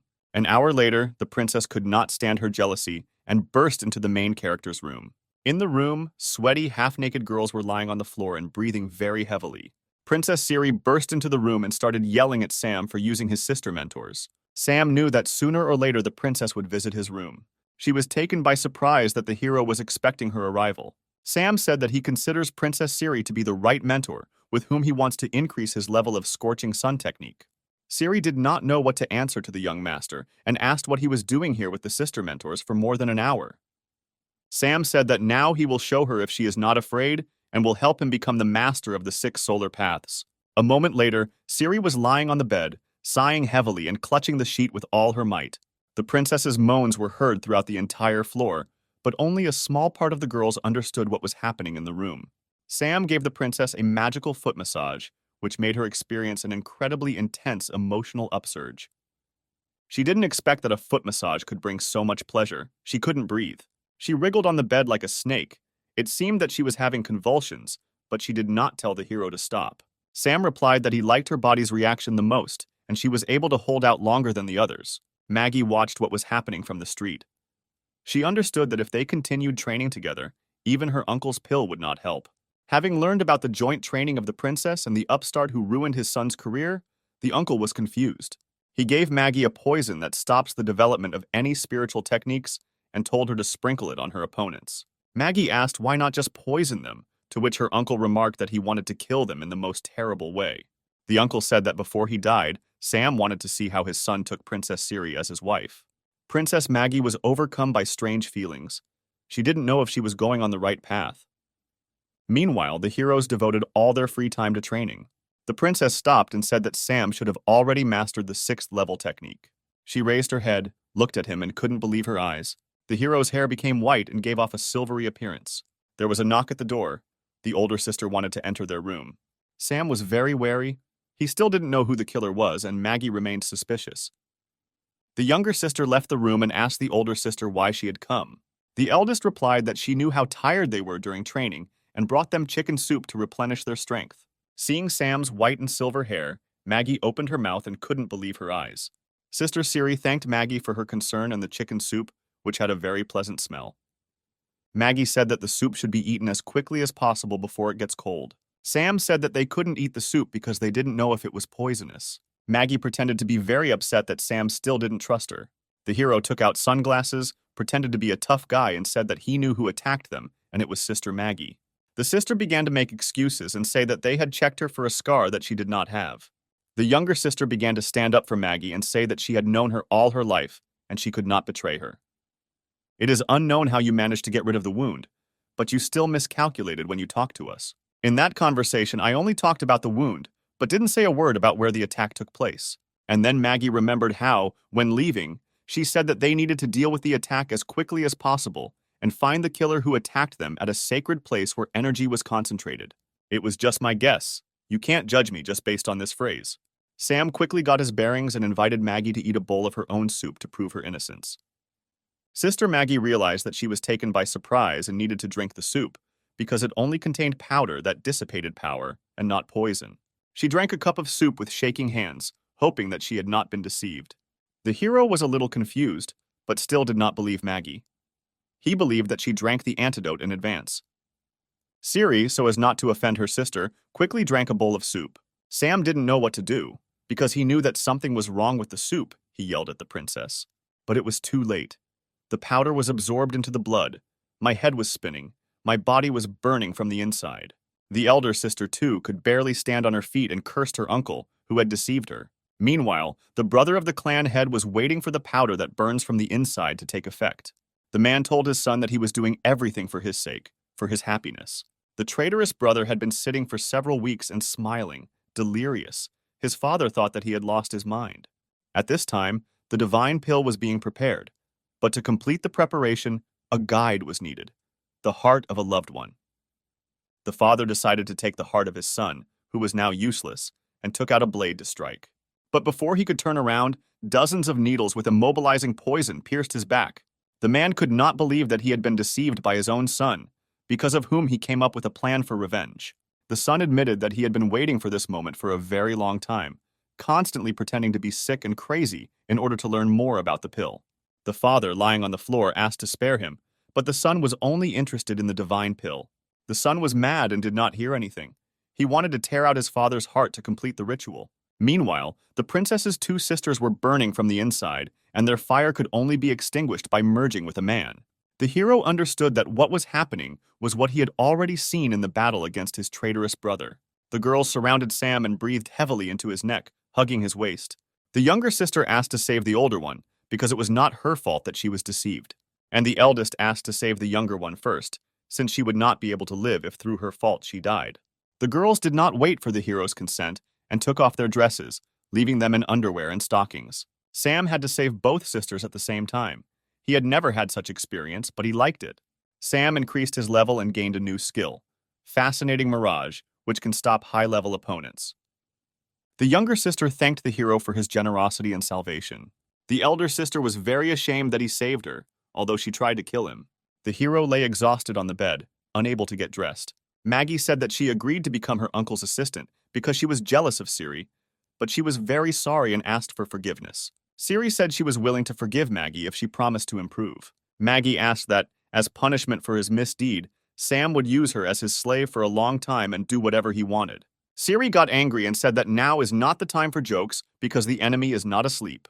Maggie said that Uncle was perfecting the divine pill, and if he wasn't stopped, disaster would happen. Sam began asking the sisters about what the divine pill was. He was told that the pill is a secret forbidden drug that instantly develops a person's abilities to the limit, but he loses control over himself. Sam said that it was time for him to visit the family of traitors and punish them for what they had done. Siri gave Sam a magical blade, a relic of the Hidden Cloud clan, which can only be wielded by a warrior who has reached the 6th level of the Burning Sun technique. Sam thanked Siri, and taking the blade in his hands, felt incredible energy. Before he could leave the bedroom, Sam felt a frantic energy approaching the roof of the house. A few seconds later, a huge explosion destroyed the wall and roof of part of the house. Thanks to Sam's new abilities, he was able to create a protective barrier during the explosion. He again saved 2 sisters who could not feel such a lightning attack. On the roof of the destroyed house, a traitor brother named Gao Gan stood safe and sound. The princess asked where he got a healthy arm and the strength to use such powerful techniques. The traitor brother said that his father, whom he sacrificed, perfected the divine pill, and now Gao Gan is invincible. Sam rushed towards Gao Gan as fast as he could to deal him a crushing blow. But Gan stopped the blow of a blade, moving with incredible speed with one hand. He said that now he is at an incredible level of power and cannot be stopped by an ordinary blade. The hero asked what about the blade called Snow Killer, which has the power of divine flames. And at that moment, the blade caught fire with incredible power, and the hero dealt a devastating blow to the traitor on his sore hand. Gao Gan's hand was smoking as if it had just been taken out of an oven. Sam considered that there were a few blows left before defeating the enemy and prepared to attack. Gao, laughing an evil laugh, showed the hero his whole hand and said that he was immortal. At that moment, several magical blades flew into the self-confident villain's chest. The blades were sent by older sister Maggie, who gathered her mentor sisters around her and hurried to help Sam. It was clear that Maggie's blades had reached their destination, but there was not a single scratch on Gao Gan's body. The hero asked the sisters not to interfere in the battle against the immortal enemy. But Maggie, feeling guilty, could not stay away and decided that she would do everything possible to detain the enemy. Together with other sisters, she began to collect chakra to use one of the clan's secret techniques. The enemy knew that he was immortal, but was still afraid of experiencing such a high-level technique. The sisters gathered energy and used the demonic rain of blades technique. The damage was so powerful that it would have destroyed hundreds and thousands of units of ordinary enemies. Dozens of blades passed right through Gao Gan. Red liquid oozed from his body, but he continued to stand. The sisters celebrated the victory. It was impossible to think that anyone would remain alive after such a powerful technique. But the enemy raised his head, a trickle of blood flowed from his mouth, but a mocking smile was visible on his face. With a powerful stream of energy, the enemy shot blades that pierced his body in the opposite direction. The girls had to defend themselves. No one expected such a turn of events. Maggie tried to rush to her sister's defense, but didn't have time. The immortal brother grabbed her by the throat and did not give her the opportunity to help her sisters. The enemy told Maggie that she had a chance to come over to his side and serve faithfully. But the girl refused her evil brother and called him a coward who could never compare with the main character. Then Gao Dan said that she had left him no choice and would have to kill her, and after that kill her vaunted Sam. At that same second, Sam used a magic blade to separate the traitor's hand from his body and free Maggie. Siri was waiting below, and she helped her sister land without injury. The enemy was quickly able to grow a new arm and decided to destroy the hero first. Sam tried to joke with his opponent and tell him that success with women is about attractiveness and charisma, not strength. Sam combined the power of the magic blade and the snow-melting technique of the 6 suns and delivered a direct blow to the opponent's chest. Gao Gan was sure that an ordinary blow could not harm him, so he did not even try to defend himself. It was clear on the hero's face that his plan was a success, and the arrogant enemy would soon regret their meeting. Gao Gan did not understand why his wounds did not heal, and on the contrary, became larger. The hero explained that thanks to the magic blade and reaching the 6th level of the technique, he was able to place the energy of the sun into the enemy's body. After this, to ignite solar energy, the hero struck another dozen blows with his blade at the enemy. The sun began to burn inside the traitor, his body began to glow with fire, and he began to fall to the ground like a meteorite, emitting strong screams. The princesses ran to the hero, fearing for his life because he had spent so much energy. Sam, as usual, didn't show it, because he didn't want to look like a weakling in the eyes of his sisters. But then the hero saw unimaginable fear on the face of one of the girls. Behind Sam, almost out of the ashes, a figure engulfed in flames rose. It was Gao Gan, the flame burning him, and the immortal body became one. The hero, without hesitation or plan, rushed to attack the enemy, who was blazing in the fire. The enemy produced a fiery wave of incredible power with one movement of his hand. According to the hero, he was fought by no less than a demigod who could destroy half the world with a snap of his finger. Sam felt like every part of his body was being tortured and his internal organs were exploding. The enemy was furious. He asked Princess Siri why she continued to protect the weakling. Sam came up with a plan. He decided to play on his enemy's jealousy of Princess Siri, and he used the newly learned technique of a bewitching mirage. Gaogan continued to shout that ordinary techniques would not work on him. In the mirage, the hero created a picture in which he and Princess Siri are going to study new techniques together in the same bed. In order to further anger the enemy, Sam added his older sister Maggie to the illusion. The evil brother was simply furious at such impudence. He did not understand that this was still just an illusion. In an artificially created deception, Sam and the girls discussed Gaogan's inferiority. He couldn't stand it and became even more angry. In an illusion, the princess offered the hero privacy right in front of his worthless traitor brother. The enemy, who had completely lost his mind, decided that if he didn't have eyes, he wouldn't see what was happening between Siri and Sam.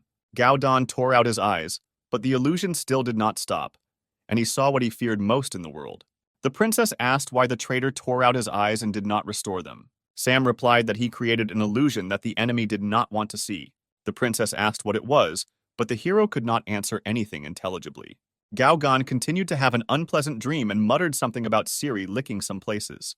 The princess guessed what kind of dream the traitor in love with her was seeing and gave the main character a beating. 3 days have passed and we are shown a prison on the territory of a clan hidden in the clouds. The chained traitor sees the same vision, despite his lack of eyes. The head of the clan speaks of the unforgivable and terrible betrayal of the clan, the memory of which will be the lifelong imprisonment of Gaogan. The master turns to the main character and says that he is going to transfer the reign to him, as well as his beloved daughter Siri. The princess looks confused, but is very happy with her father's words. Sam thanks the master but says that he will not be able to accept the rule of the clan and marry the princess. The girl asks Sam why he doesn't want to stay with them. The hero replies that he has unfinished business and needs to hit the road. Sam headed into the room to collect his things, but was stopped by the master. He pounced to give him a fatherly beating, since he had become attached to him with his soul, because he always wanted to have a son. It was late evening and the stars were illuminating the hidden Cloud Clan's palace. Siri decided to say goodbye to the hero and went to his bedroom. But before opening the door, I heard the loud voices of Sam and Maggie. Moans were heard from the room. It was unclear what Sam and Maggie were doing. Out of jealousy, Siri ran into the room and started yelling at them indiscriminately. It turned out that they were stuffing bulky items into a travel bag. The friends decided to drink tea before the hero left the clan. Sam drank his tea in one gulp and decided that it was time for him to leave, since the road promised to be long. Big sister Maggie looked at Sam suspiciously, as if she was planning something. After drinking tea, Sam began to feel very strange. Everything inside seemed to be flaring up. The elder sister said that she could not resist and added a magic powder to the hero's drink. She told her younger sister that the three of them should spend their last night with the hero. The sisters decided that they would not forgive themselves if they did not try the hero's body before he left the clan. Siri was very shy but could not refuse a magical night with the hero. This is how the hero achieved the achievement of conquering Princess Siri, and also at the same time received a Princess Maggie card.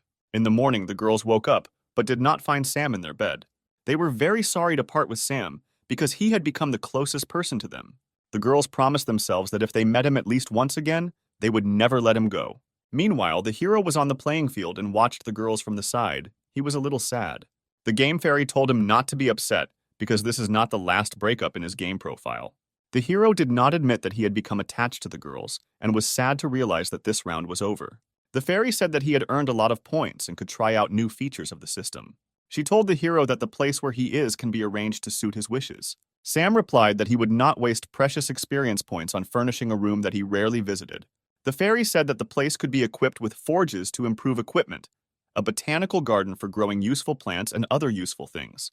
The hero decided to first install a forge, also an alchemy workshop to create magic pills that enhance abilities. Now the playing space began to look much better. The hero felt a surge of energy. The fairy liked the way Sam arranged his home space and kissed him. The confused hero asked the fairy how the buildings he had built would function. The caretaker fairy promised him to sort everything out and hire workers. Worker dolls immediately appeared, calling Sam the owner and promising to look after the household. Sam asked when they could start playing the next level in the game. The fairy said that the game would start at any time if he wished, but asked if he would like to study the achievements first. The hero took out the 3 4th-level bonus cards he had received and thought that it would be great if his girls were nearby now. The cards in his hand crackled and began to emit a very bright light, which momentarily blinded the hero. Characters familiar to us appeared on the playing field. The owner of an intimate salon and 2 princesses. They were very surprised to be able to see Sam again. The owner of the salon was in the same form in which Sam had last seen her, in a robe over her naked body. The younger sister grabbed the hero by the collar and began asking him questions about the half-naked girl. The elder sister simply looked at the hero and could not take her eyes off. The situation was heating up. No one understood what was happening, and Sam did not know how he would justify himself to the girls. Sam asked the fairy why she didn't warn him about the possibility of summoning characters. The younger sister pressed the hero the most and demanded an explanation. Sam decided to get out on the fly and didn't come up with anything more interesting than to figure out that he wasn't quite human. He decided to introduce himself as an angel who had descended from heaven to carry out a very important mission. He came up with a story that he was kicked out of heaven for his misdeeds, and now, in order to return back, he must endure 100 love disappointments. The younger sister did not quite believe him and decided to punish him for his deception and dissolute lifestyle. The elder sister said that she believed him because she had never received such divine pleasure with anyone. The younger sister and the owner of the salon thought the same thing. They had never experienced such emotions in bed with anyone as with a hero. The fairy decided to give each girl a spiritual ring that could transport them to the hero's home play area. Princess Siri said that she did not want to communicate with a womanizer, and she also became the head of the clan, and she had little time. The older sister liked the idea of the ring and was wondering if it would immediately take her to the hero's bedroom. The younger sister did not like Maggie's reasoning, as she was jealous of Sam for all the girls. The owner of the salon touched the water with her feet on the shore of the lake and gave herself up to memories. She remembered the times when the hero was very close to her and missed her. And then, as if by magic, handsome Sam appeared. He greeted the girl and asked what she was doing after he left. She said that she traveled and studied magical musical techniques of seduction. Sam asked her to demonstrate her skills on her favorite musical instrument. The girl picked up a jade flute and said that playing it could cloud the hero's mind. Sam said that his level was too high for the girl to harm him. The girl took the hero's words as a challenge and decided to show him what she was capable of. The girl began to play. Magical music came from the flute, and a fire flared up inside the hero. The hero attacked the girl, not allowing her to finish the game. He could not control himself. Sam said that her magical flute playing lit a fire in his heart, and he wanted to let her play his flute. The girl pretended that she was not ready for a joint orchestra right now, but she really wanted to be in his arms. The girl decided to give herself to the hero and do as he wanted, because their desires coincided. The girl played the flute while the hero gave them both pleasure. 3 days passed. The game assistants did their best to improve the hero's playing space. When the hero had a rest and established life in his home playing field, he decided to go to the next level. The hero asked the fairy if she could deliver him to the next level in a different way than last time, so that he would not run from the guards. The fairy noted that the landing point and the identity of the hero are chosen randomly and wished him good luck. Sam again found himself in a whirlpool of gaming energy, sucking him to a new level. This time he found himself imprisoned in a dungeon with slaves who were awaiting an auction. They were going to be sold. His appearance changed. His nose and ears were sharp. It was not clear what kind of creature he was. Next to him in the cell, he saw a beautiful creature in rags. They had strange pointed ears, and some even had horns. A girl with yellow eyes and ears like a fox approached the hero and asked if he was okay. The hero did not answer anything, grabbed the girl by the ears to check if they were real. The girl asked him not to touch other people's ears because they are very sensitive. The hero asked everyone what kind of creatures they were if their ears were real. The girls replied that they were half-humans who had been captured and were going to be sold at auction. We are shown the city of Gaia, where humans, demi-humans, and demons live together and contribute to the development of the city. 500 years ago, a war broke out between humans and demons, and both sides suffered great losses, but humans eventually won, after which the Church of the Divine Color proclaimed humans the superior race and demons the inferior, and even later the demons became slaves in the hands of humans. The hero realized that he belonged to the demon race and asked why the half-human girl was also imprisoned. The fox girl replied that people have stopped taking into account not only demons, but also half-humans. Their villages are being captured, and they themselves are being taken prisoner. For the same reason, the rest of the girls from the Uzumaki, Horned, and Slime clan are here. Sam said that he understands why they can kidnap beautiful girls from demons and half-humans, but why they kidnapped him? Because he is a man. The girl explained that men are considered even more valuable for kidnapping. After all, men can be bought by the richest ladies in the city and used for their perverted fantasies. The hero thought that this was a very good plan. To get out of captivity, you just need to please the rich lady. The girl from the Uzumaki clan said that she had not heard of any of the male slaves ending well, because there is no guarantee that it won't be bought by a rich man pervert. The hero was upset and did not understand how he could get out of captivity and complete this level successfully. The time for the auction arrived, and the richest people in the city gathered in the hall. Rich men in masks discussed slaves bought at past auctions, who had been fed to dogs or otherwise killed because they had misbehaved. The person conducting the auction was already presenting the seventh lot. She was a very beautiful young girl from the Cat clan, who was wearing a gorgeous dress, and there was fear in her eyes. The rich began to raise signs with their numbers and name prices ranging from $3 to $6 million. One of the oligarchs with plate number 599 said that his collection was just missing one more cat and offered $9 million. The deal for the cat girl was closed, and she was placed at the disposal of a wealthy gentleman. The gentleman grabbed her hand tightly and was ready to take her to the room for carnal pleasures. He couldn't wait to try her. The girl attacked the gentleman and bit him very hard on the hand. The girl ran with all her might. It seemed to her that she could run away, and no one would find her. But the people who kidnapped her and brought her to the auction had all unforeseen situations in mind. Someone in charge pressed a button that stopped anyone who broke the rules. The button was responsible for detonating the collar located on the necks of all slaves at the auction. There was a strong explosion. Nothing was left of the girl, only burnt scraps of her dress scattered to the sides. The hero was shocked by what was happening. He did not understand why he had to kill the girl because there are other ways of control. The fox said that this is a rule, since any animal that bites a person must be killed. The hero was very angry. He did not perceive what was happening as a game. He wanted to punish people who do this to demi-humans. The presenter said that everyone will forget this incident when they see the new lot, which will impress everyone. He presented a hero who looked simply amazing and carried himself on stage like a master, not a slave.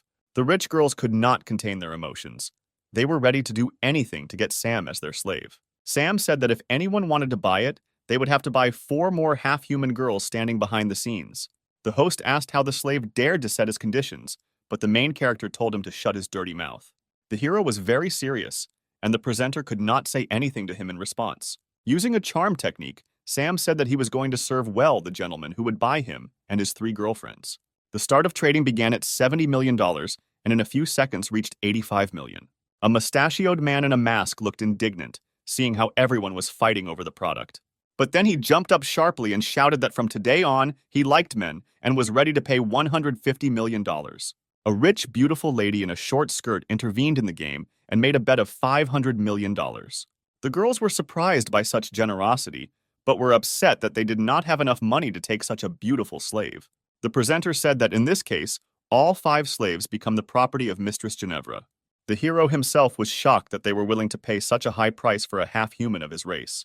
The lady looked at the hero with loving eyes, and she couldn't wait to realize her fantasies with his participation. We are being moved to the domain of Mrs. Ginevra. It is late evening. The mistress's maid asked the hero to take off his old clothes, take a shower, and dress in decent clothes. The hero began to ask the maid about Madame Ginevra, about what she was like. The girl avoided answering and said that the hero would soon find out everything himself from the lips of the hostess herself. The hero decided to go change clothes to look as good as possible in front of the hostess. In the closet, he saw many costumes for role-playing games and thought that he would be interested in seeing the skills of the mistress. Ginevra walked into the room in a beautiful outfit. The smell of her perfume could be heard a mile away. The hero chose a more or less decent men's outfit that emphasized his athletic torso. She entered the room. The hero saw that her level was 5 stars and she was a very strong character. He called her to him and said that he was ready to give her satisfaction for the entire amount that she paid for him. The girl liked Sam's self-confidence and wanted to test him as quickly as possible. The girl threw the hero onto the bed, bent over like a cat and put her knee between his legs. She sat astride him and began to take off his shirt to see his athletic body. An instant, and he was shackled with magic handcuffs. Now he could not move. His arms and legs were tied to the bed, and the girl continued to sit on top. Now the girl offered to talk about business, and it should soon become clear why she paid such a sum for him. The girl showed the hero her fangs and ears, which were exactly like his. The hero was wondering what she was up to and why she needed him. It turned out that all the girls in her castle were the same demons as himself. Ginevra revealed that she is a subordinate of the Demon King, who was sealed 500 years ago. She bought his life so that he could help destroy the hammer and resurrect the king, who was sealed by the 7 sages of divine light. The girl has been trying to find a way to destroy this hammer for many years, but nothing has worked out for her. The hero said that he knows the legend of the hammer and also knows that any demon who touches the hammer will be dead. Ginevra said that she knows a way to remove the seal, but only Sam is capable of this. She said that all 7 sages of divine light are long dead, and there is only one heiress who holds the seal. This is Irina. If you get rid of Irina, the seal will be broken, and the heart of the demon king will be freed. Due to the fact that the members of the Hammer of Light are holy people, if they fall in love with a demon and surrender to him, the seal will be broken. The hero said that he could not destroy an innocent girl in order to free the main demon. The lady said that she had anticipated his answer and learned that she did not need the whole hero. The hero, with fear in his eyes, began to ask what these words of hers meant. The girl said that to complete the mission, all she needed was a holy source, which she could cut off for him and so on to another. The girl swung the knife very hard and wanted to cut off what was so dear to Sam. Sam managed to shout some kind of spell to try to protect himself. From the blow to the hero's groin, the blade in Ginevra's hands bent, and she received a bruise on her arm. She didn't expect that getting his magic source would not be so easy. The hero lay calmly. He managed to use the magic stone spring technique. This gave strength to his entire body, and he easily got rid of the handcuffs. The girl realized that the hero is not an ordinary demon, but a wizard who can do more than meets the eye. Sam again decided to try the seduction technique, but he had to try, since the mistress is a 5th-level character. The girl asked him to earn 500 million in kind and give her heavenly pleasure. She fell onto the bed and relaxed to get the maximum pleasure from their meeting. Sam turned her over on her stomach and told her not to strain herself if she wanted to fly to heaven. His movements were so gentle and fast that the girl at times lost consciousness in ecstasy. But the hero did not stop there and demonstrated to the hostess all the new techniques for controlling his and her body. The girl called the hero very resilient, even for a demon, and praised him for his skills. Sam's passing girlfriends, whom he had taken with him, turned around at the mistress's moans. They were sad that they were not in Mistress Ginevra's place now because she moaned so sweetly. The stormy night passed and a calm, sunny morning arrived. Sam woke up Ginevra, wished her good morning, and asked how she was feeling. The girl said that despite the fact that he is the first man in her life, she is sure that since he does not give pleasure to anyone. The hero was surprised that for a woman like her, he was only the first partner. The girl asked how the hero did not recognize an inexperienced girl in her. Sam chalked up her skills to natural talent and incredible charisma. The girl confessed to Sam about her plans, in which her first man should be the king of demons. Sam reminded her that he was not going to help her return her king and kill and seduce an innocent girl. Ginevra took advantage of the virgin blood and used the magic of the pure blood chain. She said that if the chain breaks, they will both die, and she is ready to die for the sake of her master. Sam did not expect that he would fall under a spell of such power, and his life could be in danger. Ginevra, holding the magic chain in her hands, said that for the last time she asked the hero to help her return the master. The hero felt pain in his heart and realized that the jokes were over. The girl promised to remove the spell of blood chains and also reward the hero if he helps her. Sam said that he would definitely cope with all the tasks and defeat the Church of Divine Light. The girl gave the hero a route along which the heir to the Hammer of Light, Irina, could move. Sam asked not to offend his 4 friends while he was on a mission. 3 days later, the hero was already in the distant forests, where Irina's path passes. There was a roar and blows of the hammer, with which Irina scattered creatures from the underworld in different directions. The girl looked amazing, from her locks of hair to her shiny armor. Irina heard cries for help coming from nearby in the forest. She didn't know what was happening, but she hurried to help those in need. Cries for help were made by our hero, dressed in an eccentric white and red outfit. He was attacked by underground creatures with huge fangs and a bad smell from their mouths. But Sam was not going to engage in battle. He expected salvation, hoped that Irina would come to his cry. And his plan worked. Very quickly, the same warrior, the heir of the 7 saints, was approaching the scene. She struck the ground with such force that the ground disappeared from under the feet of the underground creatures. After the blow, none of them could get up. The hero did not check whether they were alive. The hero thanked the savior and introduced himself as a priest from a nearby village. The girl introduced herself as a holy knight from the Church of Divine Light named Irina. Sam replied that goblins had entered his village and kidnapped one of the residents, and since the village could not afford to hire a knight, he went to save her. Irina said that despite his courage, he was not strong enough to deal with the goblins. The hero replied that he believed in divine light, which in any case would bring justice, even at the cost of his life. The warrior did not understand why her heart began to beat faster. She looked at the hero with admiration. Irina invited the hero to go on a journey together, destroy the horde of goblins, and save the kidnapped girl. The hero realized that ingratiating himself with the warrior would not be difficult for him. Irina cast some kind of spell using a magic hammer. To the hero's question, she replied that this is a spell of divine light that helps to detect goblins. She pointed to the black aura and explained that there were goblins there that they needed to defeat. She was excited about the upcoming journey and said it was time to hit the road. Turning around, the girl saw a dark aura on the main character and asked what it meant. Sam was sure that it was all over and his plan had failed. But the girl said that he was probably imbued with demonic energy during the battle with the goblins. Sam really liked her version and began to say that Irina is very smart. The girl said that if he were a demon, she would not have spared him and destroyed him with one blow. In fact, Irina lied, because several years ago, when people were destroying the goblin settlement in the valley, she had such an opportunity. She found 2 small goblin children but did not kill them, and she protected them from people with a divine light barrier. She helped them hide and thereby saved their lives. She herself did not understand why she did this. Now, together with Sam, they were in a cave in which it was very hot. The hero said that goblins choose places near volcanic mines, and also asked Irina to take off her armor so as not to get heat stroke. He didn't expect her to listen to his advice and start taking off her clothes so quickly. The girl remained in sports underwear, which emphasized her figure. The heroine noticed how Sam was looking at her and he felt ashamed. Irina said that she plays sports every day, which is why she has such a good figure. The hero decided to make a compliment using charisma and said that her beauty and strength attracted him very much. But Irina said that they needed to hurry and quickly walked deeper into the cave.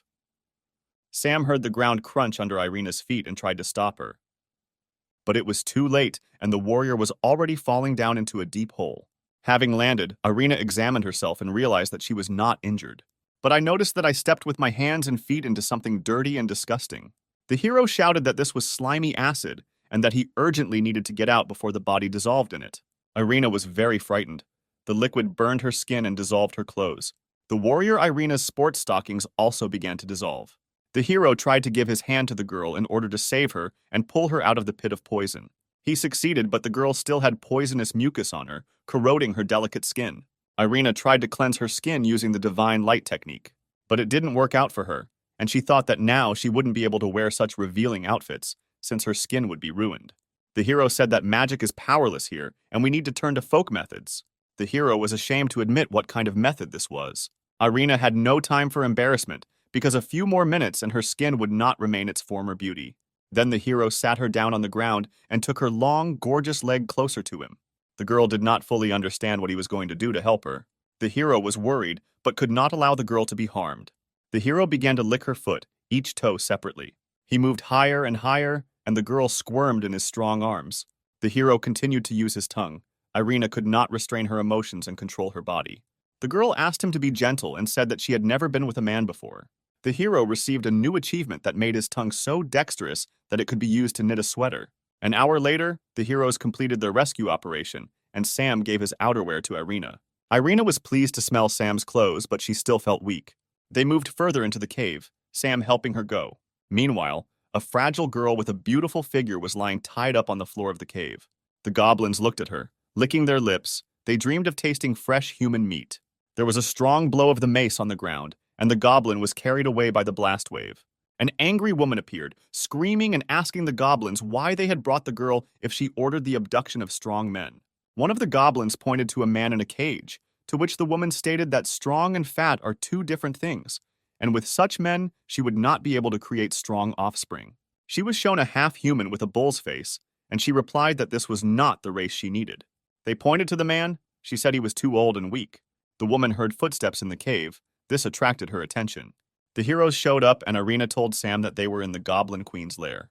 The Goblin Queen saw Sam and was so amazed that she could not immediately formulate her thoughts. In the woman's eyes, Sam looked amazing. She had never met such guys before. Sam's charisma was already affecting the woman, and she couldn't take her eyes off him. Irina called the woman a monster and ordered the abducted people to be released. To the surprise of everyone, she quickly agreed, but decided to set conditions. She decided to exchange prisoners for the main character in order to take advantage of his ideal genetics. The heroes were a little surprised by this development of events and did not know what to do correctly. The Goblin Queen said that she wanted to taste fresh flesh, but not to kill and eat, but to create ideal offspring. Irina said that she would never give the hero into the clutches of this terrible woman. But the hero feignedly said that he was ready to sacrifice his body to save the hostages. The queen said that she had had enough of idle chatter, and it was time to talk in private. With a snap of her fingers, the ground began to tremble under Irina's feet, and then began to move away from under her feet. Irina left the meeting place and flew down, how far no one knew. She still had a magic hammer with her, and with the help of it, she was able to land on her feet. She realized that she was in a magical labyrinth, and she urgently needed to get out to save Sam. Meanwhile, the Goblin Queen sat half-naked on her luxurious bed. The bound hero stood on his knees in front of the queen and waited to see what would happen next. The girl said that Sam has nothing to be afraid of, because she does not feed on people. She said that the goblins brought the kidnapped people by mistake. She just asked them to find her a man with good genes to give birth to an outstanding goblin. The hero was flattered by her choice of man, and the queen said that after he helped her, she would let him and the local residents go home. The hero replied that he agreed to her conditions if she promised to fulfill what she said. The girl said that she would untie Sam and warned that her character and habits in bed might seem wild to him. Sam, in an instant, broke the ropes that bound him, thereby making it clear that he was not afraid of her wild behavior. He said that she would still beg him for mercy because he was confident in his abilities. With one touch, he tore the queen's clothes. Now nothing separated them. Sam asked if he could use her toy to increase pleasure. The girl replied that this toy could not harm her, and he could try it. She turned her back to him and leaned her elbows on the headboard. Sam took the spiked bat in his right hand and began rhythmically touching its queen. The queen moaned, not from pain, but from pleasure. Very soon, he took out his spikeless bat and was already wielding it inside. Despite the fact that the queen was very strong and resilient, she no longer even had the strength to say enough was enough. Meanwhile, Irina wandered through the labyrinth and tried to find a way out. The girl decided that if she couldn't find a way out, she would definitely do it herself. The girl began to pass through walls thanks to a magic hammer. She swung it left and right, and now she had confidence that very soon she would get out. In the queen's bedroom, it was all over. The woman could not speak. She only nodded. Sam asked the queen not to tell Irina or other people anything. The wall in the room began to crack, and the blows were heard more and more loudly. The wall of the room was blown to smithereens. It looked like an explosion. Irina ran in, shouting that she was going to save the hero from the dirty goblin queen.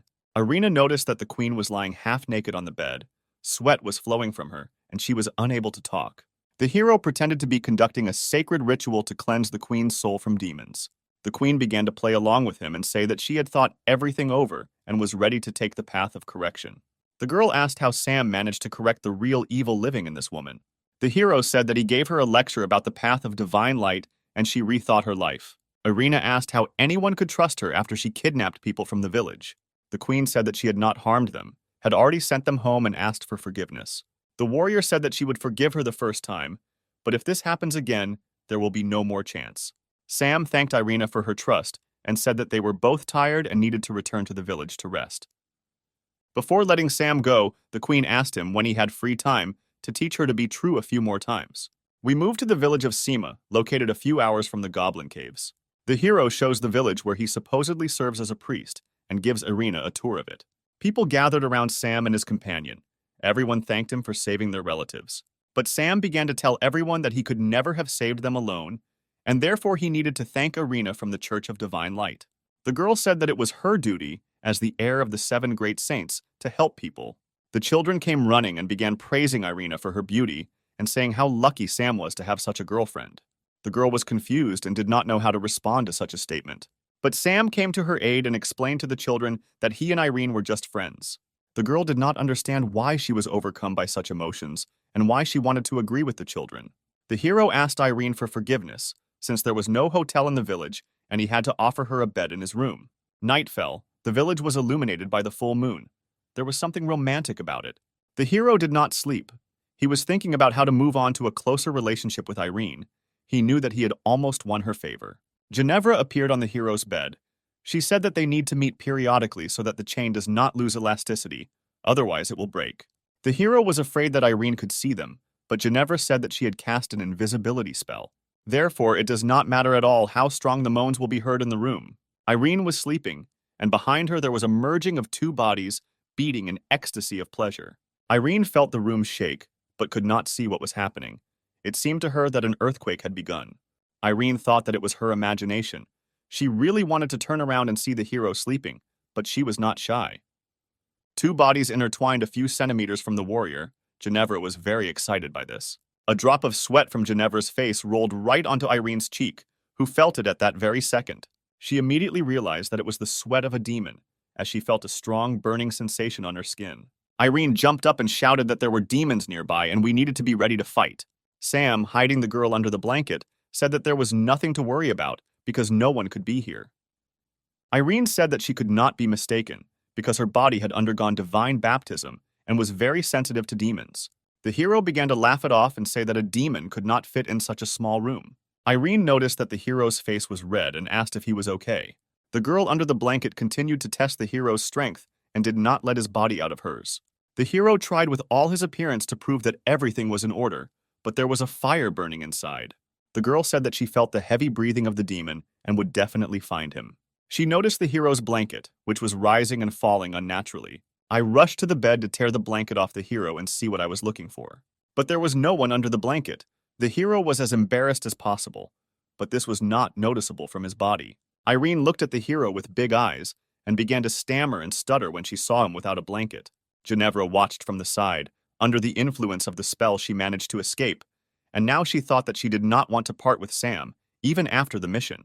Irene remembered Sam's body. She was embarrassed, but the desire became stronger. She tried to sleep so as not to immediately attack Sam and take him by force. She dreamed of a temple of light in which Sam was the chief priest. He fascinated her with his appearance and asked if she was ready to accept the Pope's holy baptism. She didn't try to resist. She was ready for whatever was required of her. She knelt before her dad and begged for the sins she wanted to commit. The Holy Father held her by the hair and asked if she was ready to accept the divine light of the Holy Father into her body. Irene woke up, sweat dripping from her forehead. Everything inside was burning. The desire to be with the hero overwhelmed her. The hero was not in the room, and Irene thought it was for the best. Sam entered the room, wished her good morning, and invited her to breakfast. Meanwhile, Sam played with the children and gave them sweets. Irene considered Sam to be a good man, with a sense of justice and respect for adults and children, and she wanted to invite him to join her church. A member of the Church of Divine Light named Stan arrived in the village. He said that he was looking for his warrior sister named Irene. A little chicken ran up to him and dirtied his new shiny leather shoes. Stan got angry and decided that the one who dared to humiliate him should not live. A loud clap of the soul was heard, a short whistle, and all that was left of the chicken was a wet spot. The villagers were ready to rush at the evil man because they loved the baby so much. Stan said that it was just a chicken and there was no need to make a tragedy out of it. But the residents were not satisfied with the killer's answer because the baby was the mascot of their village. Stan said that he was too important a figure in society and could not ask for forgiveness from just anyone. A huge turd flew into his face, covering his eyes, nose, and mouth. The villagers continued to throw poop at the brute with jokes about not underestimating the village. Residents continued to throw whatever they could get their hands on at Stan: eggs, poop, vegetables, and garbage. Stan, under the pressure of the villagers, went back and did not notice how he approached the cliff. He stumbled and fell down, unable to do anything to avoid falling. A surprise awaited him below. He fell into a pit of waste that emitted a foul odor. He was very angry and promised to punish all the villagers who had defamed him. Irene found herself near the garbage pit and asked Stan what he was doing here. He replied that he was worried about her and missed her very much. She asked him not to approach as his smell was a mixture of dead animals and rotting vegetables. Stan told how the people of their village attacked him and threw him into a waste pit. The villagers asked, since when could members of the Church of Divine Light oppress ordinary people and kill animals? The hero said that the killed chicken had been a symbol and amulet of the village for several years, and if Stan did not apologize, the residents would not calm down. In order not to look like a fool in front of Irina, Stan publicly asked for forgiveness for his unworthy behavior and compensated for the damage financially. Stan took a bath and said that the mission was completed and they could return to the Church of Divine Light. Sam said that he was pleased to meet the girl and hopes that they will meet again someday. The girl began to ask the hero to join the Church of Divine Light and follow her. Sam said that he was a simple priest and did not deserve to be near them. But inside, he was glad that the plan worked. Stan began to talk about how not everyone can join the Church of Divine Light, especially not a village priest. Residents intervened in the conversation and began to say that Sam was not just a priest, but the pride of the entire village. Irene said that everyone is equal before the Divine Light, regardless of background and circumstances, and therefore she vouches for it. The hero promised to do everything in his power to meet her hopes. Stan agreed, but said that he would still have to pass the test along with everyone else. Stan invited Irene to ride a horse with him and offered the hero a separate horse. But Irene refused the offer and said that she would go with Sam. Stan was worried that he had ruined his impression of himself in front of Irene, and now it would be difficult to restore it. Stan's horse fell and lost consciousness. He did not understand what happened to it. The hero said that it was because of the stench from the garbage pit, which would not be washed off for several days. Irina suggested that Stan meet at their destination, near the Church of Divine Light. The hero was very happy to travel alone with Irene, because this way they could become closer to each other much earlier. Stan was very angry with the hero and promised that he would not leave it just like that. Irene would still be his girlfriend. The heroes rode on a white horse. It was just the two of them, and nature was all around. Irene asked if it was necessary to ride more slowly, since this was the hero's first ride on horseback. The hero thought that he had already seen this scene before and decided to check it out. He hugged the girl tightly around the waist and used the burning feelings technique. A fire flared up inside the girl. She felt the blood rush to different parts of her body. Suddenly, she screamed and realized that it was just a dream, so terrible and sweet at the same time. The girl said that they had almost arrived at their destination and the holy city was already visible. The city was beautiful. The buildings looked neat and powerful. Irene said that the city is the richest place on the continent and houses the residents of the Church of Divine Light. The hero liked the city and was impatient to begin the test to become a member of the church. The hero wanted to rent a hotel room, but Irene offered him a room in her house. She said that her house was very spacious and he should like it there. 10 minutes later, they came to Irene's house and the hero couldn't believe his eyes. He asked the girl how she decided to tell him that it was just a cozy house. The hero began to think about who Irene is if she has such a castle at her disposal. The girl said that she inherited the house from her parents. Many years ago, the girl's parents were killed by demons, but she miraculously managed to escape. When the demons got their turn to kill Irene, she was not afraid of death. She wanted to follow her parents. And then a flaming ball appeared, and the demons died, unable to bear the heat of the divine fire. She was saved by the previous owner of the Hammer of Light, setting an example that demons were not afraid of her. Since then, Irene has joined the Church of Divine Light and helps people fight evil spirits. The hero pretended to smile, but was afraid that she might find out about his real essence. At the entrance, they were met by the butler Sebastian, who was delighted to have a guest in the house. He said that he was glad to meet Mrs. Irene's boyfriend. The girl said that they were just friends, and he would stay for a few days to prepare for the entrance test. Sebastian said that while his mistress was away, he hired 2 demi-humans as maids who could help the guest settle in the bedroom. And then Sam saw the girls he knew, whom he saved at the auction. The hero was very surprised by such a meeting. He was interested in the question of why they were here. Hannah and Bella said there was nothing to worry about, and they would escort the guest to a place where he could comfortably settle down. The girls led him to one of the rooms of the castle. They said that he could enter. It was a bedroom for guests. Sam entered the room and said that he was waiting for an explanation from his friends. He was interested in how they ended up here, and most importantly, for what purpose. The friends said that they were sent by their mistress Ginevra to assist the hero in carrying out her insidious plan. Sam thought that he still knew very little about Ginevra's capabilities, but in any case, it wouldn't hurt to help him. Hannah and Bella were glad that the hero took their stay in the castle on the positive side. They promised to do whatever it took. Meanwhile, Sam decided to relax in the bathroom. It was nice for him to take off his priest's clothes and take a break from everything. But Sam's calm was broken. Someone entered the bathroom.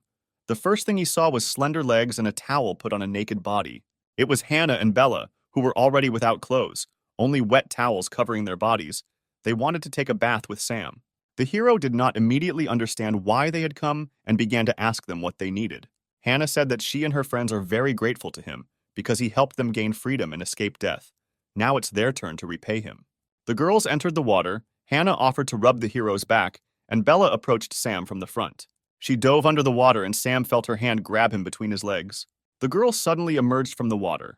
Sam was worried about whether she had time to unclench her hand under the water. Bella said that he doesn't have to worry. She will do everything so that he likes it and doesn't regret saving them from death. Sam noticed how transparent Bella had become and asked Hannah what was going on. She replied that Bella is from the Slug clan, and when she comes into contact with water, she can change her body, taking on any shape. Sam decided to touch the girl and his hand went inside her body. He was pleased with these sensations. The girl said that she also felt pleasant sensations from the hero's touches, and she wanted to feel his whole body. It was visible how her watery shell separated and enveloped Sam's body. Both of them were overcome by pleasant sensations. It seems to Sam that he is at the pinnacle of bliss. He felt Bella with every cell of his body. The girl's sensations were even stronger. Pleasure spread throughout her body. The girl could not stand so many emotions. From overexcitation, her watery body began to split into molecules. It seemed there would be an explosion. Hannah managed to pull the hero out of the water body before splitting occurred. Sam looked in the direction where the explosion had occurred a few seconds ago and saw Bella. But she was not alone. There were 4 girls in the water, and each of them looked like Bella. Hannah explained that this is a skill of the Slug clan. They can create several clones that have common feelings. The hero never expected that he could try to play with so many girls at the same time. He was glad. We are transported to the kitchen of the castle, where the warrior Irene communicates with her butler Sebastian. The girl thanks the man for the delicious, freshly squeezed orange juice. Sebastian asks the hostess about her attitude towards Sam, who was brought to her house. He considers her to be in love. But although the girl blushes at these words, she still says that there is nothing and cannot be between them. Sebastian looked at the family portrait of the mistress and her late parents, and remembered her mother's words that thanks to the red skirt, the gentleman fell under her spell. With sadness, Sebastian realized that he would never forget the expression on Irina's father's face when it came to his wife. The girl, meanwhile, left the kitchen, saying that she still had unfinished business and needed to run. Sebastian understood how the hostess had grown since her parents passed away. Meanwhile, in Sam's room, Bella was lying on the bed, exhausted. She was a human again, and she had only one body. The hero, lying with his head on Hannah's lap, thought that if he were not a demon, he would not have mastered so many girls in one night. Hannah looked at the tired Sam with love. She really enjoyed the night she spent with him. It was magical. The hero lay there. He didn't want to get up. After such a stormy night, he needed rest. The hero received a 4-star character card and the ability to transform into a fox. The second game card also gave him game points and the ability to transform into a slime. The calm was disturbed by loud and strong knocks on the hero's bedroom door. It was Irina, and she wanted to talk to Sam. But it was impossible to open the door for her when there were half-naked girls lying on his bed. But the door was not locked, and the girl said that if he was awake, she would come in. Irina sharply opened the door to the room. The hero's heart squeezed harder, and the girls on the bed instantly used their camouflage abilities. Sam was sitting in the bed under the blanket, with a slug on his head covering the tips of his ears, and a small fox lying on his lap. The hero stroked it like an ordinary cat. Irina asked why there was a slug and a fox in his room, and why he was acting so strangely. The hero came up with a stupid excuse and said that they came from the forest. He fed them, and they didn't want to leave. Irina believed in his stories, said that he had a good heart, and her choice in his favor turned out to be very correct. She wants to help him pass the test of divine light, and therefore will pass on information about special training. Sam thought that this would be very useful, and said out loud that he didn't know if she was doing the right thing. The girl said that during the test, a staff of light would be used against him, which creates illusions, turning people's main weaknesses against them. These weaknesses are lust, gluttony, greed, envy, anger. People with these vices will not pass the test. Sam put his hand on his heart and said that his actions and thoughts are pure, and everything he does is for the sake of justice, and therefore he will pass the test. The girl said that she believed in him, because besides lust, she saw no other sins in him. Sam acknowledged Irina's position and asked how she could help him in this situation. The girl took off her dress. She was not wearing underwear, her skin was very soft and her figure was slender. The hero was amazed by her action and did not understand why she did it. But the girl explained that he needed to pacify his lust, train with her. Then he would be able to resist illusions during the test. Sam approached the girl, put his arm around her waist and pulled her close, asking what would happen if he couldn't control himself. Irina replied that then her body would be desecrated, but she believed him, and he would not let her down. Sam asked what they would do next to increase his resilience level. The girl took out a magic emerald and squeezed it in her fist. A tight suit began to appear on her body. Her hair fluttered in the wind and gave off an exciting scent. The hero looked at her body. He thought about whether he needed this test. Sam thought that if you just looked from the outside, it might not be so difficult to restrain yourself. He also mentally thanked the fox and slug that Hannah and Bella had turned into, because the stormy night had relieved him of the stress. But Irina began to come closer. The situation became more complicated. She began hugging him from behind, breathing heavily in his ear, which set Sam on fire in his head. The hero held on as best he could, although it was very difficult. Irina tried her best to seduce Sam, but she really hoped that she would not succeed. After an hour of bullying the hero, the girl got dressed, said that now he would definitely succeed, and said goodbye to him. The door slammed shut, leaving Sam, Hannah, and Bella outside the room. The girls were surprised by the guy's resilience, because they saw how passionately Irina tried to seduce him. He turned around, beads of sweat running down his face. His eye was twitching. He said that if they didn't help him, he would burn from the inside. He was overexcited. Although the girls were wary of this attitude, they were not against repeating the night games and having fun once again.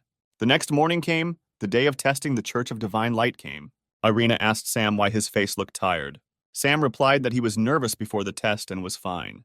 The girl led the hero to the church, where the test was to take place. Already in the church, Sam saw a man in the robes of a nun. In his hands there was a staff. This person was a delightful girl named Franca. She introduced herself as one of the 7 sages of divine light and the staff of light. Sam introduced himself as the priest of a small village. Stan appeared in the church, who began to call the hero a redneck and also say that he did not have enough strength to pass the test. Franca said that a person whose thoughts are impure will fail the test and will suffer fatal injuries. Sam spoke about his confidence and that he would not let Irina down, who believed in him so much. The girl beamed after hearing Sam's words. She began to see the hero more attractive. "In that case, go to the testing room. We can begin," said the serious Franca. According to the hero, Franca looked very cute, and he thought that passing the test would not be difficult. Irina told him not to be deceived by Franca's appearance, because each of the 7 sages of divine light has very strong abilities. Franca is a staff of light and is known for her love of torture. No one can withstand her torment. Sam walked up to the door leading to the testing room and said he was ready to begin. Franca said that he could come in and the test would begin, which would put everything in its place. The girl took off the blindfold and told me to look into her eyes. They were very unusual. Sam tried to compliment her eyes, but she cut him off.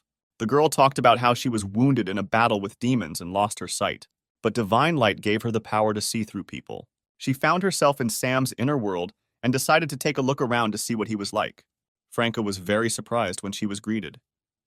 She was greeted by 5 model-looking guys, all of whom looked like Sam, but dressed in business suits rather than priestly robes. Inside Sam's world, the girl had different eyes and saw everything. She was interested in studying the strange inner world of the hero. Sam, in a business suit, invited Frank to sit down and talk to get to know him better. The girl accepted the hero's proposal. She liked such communication. Sam poured alcohol and invited her to drink a glass of red wine. The girl did not know how it would end, and persuaded herself to stick to what the divine light had bequeathed. Franca said that as the staff of light and one of the 7 sages, she should not drink alcohol. Sam said that they are in his world, and this all happens only in her head, so nothing prevents her from breaking the rules. Franca thought that Sam was right. She wanted to believe him. She began to drink glass after glass, forgetting about why she was in Sam's world. 2 hours passed. The alcohol in the bottles disappeared very quickly. Despite the large amount of alcohol that was drunk, the girl asked for more. Sam told the girl that she was already drunk. Everything was going according to the hero's plan. Frank blamed Sam for her condition and promised to punish him in the name of divine light. He gently took her hand and said that he understood her soul. She understands her loneliness, which has already become a part of her. Franca replied that she did not need anyone or anything except the divine light, for which she was ready to give her life. But at the same time, the girl thought about the quiet conversations behind her back. They feel sorry for her, because she cannot even see the divine light she serves. So she hurts others to numb her own. With every word, the girl realized that Sam was right. Sam said that such a young and beautiful girl needs to try all the delights of this life and not limit herself to anything. He snapped his fingers and the location changed. Now the girl was sitting on a large, soft bed in a red room, which conveyed the internal energy of lust and debauchery. Sam said that he could show her something better than divine light, but the girl was afraid. The hero said that what was happening was unreal, and she had nothing to fear, because it would not affect her in real life. He extended his hand to her and told her to follow him into a world of delight and lust. The hero took out his staff of light and showed it to Franca. She was pleasantly surprised. Their bodies merged together, and Sam inserted his staff into the girl, spasms of pleasure accompanying her body. And then she felt a pleasant, warm energy spreading throughout her body. She couldn't control herself and let out a long groan. The hero received an achievement card and the ability to use divine light. The girl woke up in the real world, in the hall where the test took place. She saw that she and Sam were lying on the floor and some of their clothes were missing, and she realized that everything had happened in the outside world. Sam replied that it doesn't matter whether it's fantasy or reality, but the main thing is that Franca liked it. She asked Sam who he was and why he did this to her, to which he replied that he was just a priest from the village who believed in the divine light. Sam said that if the girl doesn't want anyone to find out what happened between them, then she needs to give him a test. The girl realized that she had no choice, and now the situation has changed radically. Now it is not she who keeps people in fear, now she is afraid. The girl almost screamed. She only now noticed that her vision had returned. Sam, putting on the shirt, said that the reason for her blindness was that her mind and soul were not one, but when she began to listen to her desires, she was healed naturally. The hero said that Franca should arrange her personal life, then everything will work out in other areas of life. The girl was delighted with the meeting with the hero and could not refuse him his requests. The two of them left the testing room, where Irina was waiting for them. Franca said that the test was over. Irina began to ask how everything went and what the outcome of the test was. Stan was prematurely happy, even offering to help take Sam to his village on his own horse. But Franco loudly declared that Sam's faith in the divine light was stronger than ever, and that he had passed the test. Irina sincerely congratulated the hero, said that she believed in him, and was very happy. Stan was very upset that Sam was able to pass the test and become closer to Irene. Iena also noticed that Frankie's vision had been restored and asked how she did it. Franca did not know how to tell anyone about this miraculous healing. Sam intervened and said that Mrs. Franca had been blessed with divine light for her devotion and sincerity. The lady replied that everything was so. Her body was filled with divine light and healed. Irina was very happy and told Sam that successfully passing the test should definitely be celebrated. But Franca stopped them, saying that Sam had just joined the church and he needed to go there to accept the teaching. The hero said that if the instructions require it, then he agrees to go to church right now. Sam and Irina walked towards the exit of the castle. Stan angrily looked after them. He turned to Frank, said that he did not believe Sam's honesty, and asked if she had made any dubious deals with him. The girl replied that she respects Stan, but believes that he is minding his own business, since taking the entrance exam is her business. On the way to the church, Sam and Irina stopped at a cafe where a guy bought a milkshake from a cowgirl. She looked very attractive. Next, Irina invited the hero to go to her favorite clothing store. They were met by an attractive girl who greeted Irina and said that she had not visited them for a long time and asked what her boyfriend's name was. Irina sheepishly told the girl that she and Sam were just friends.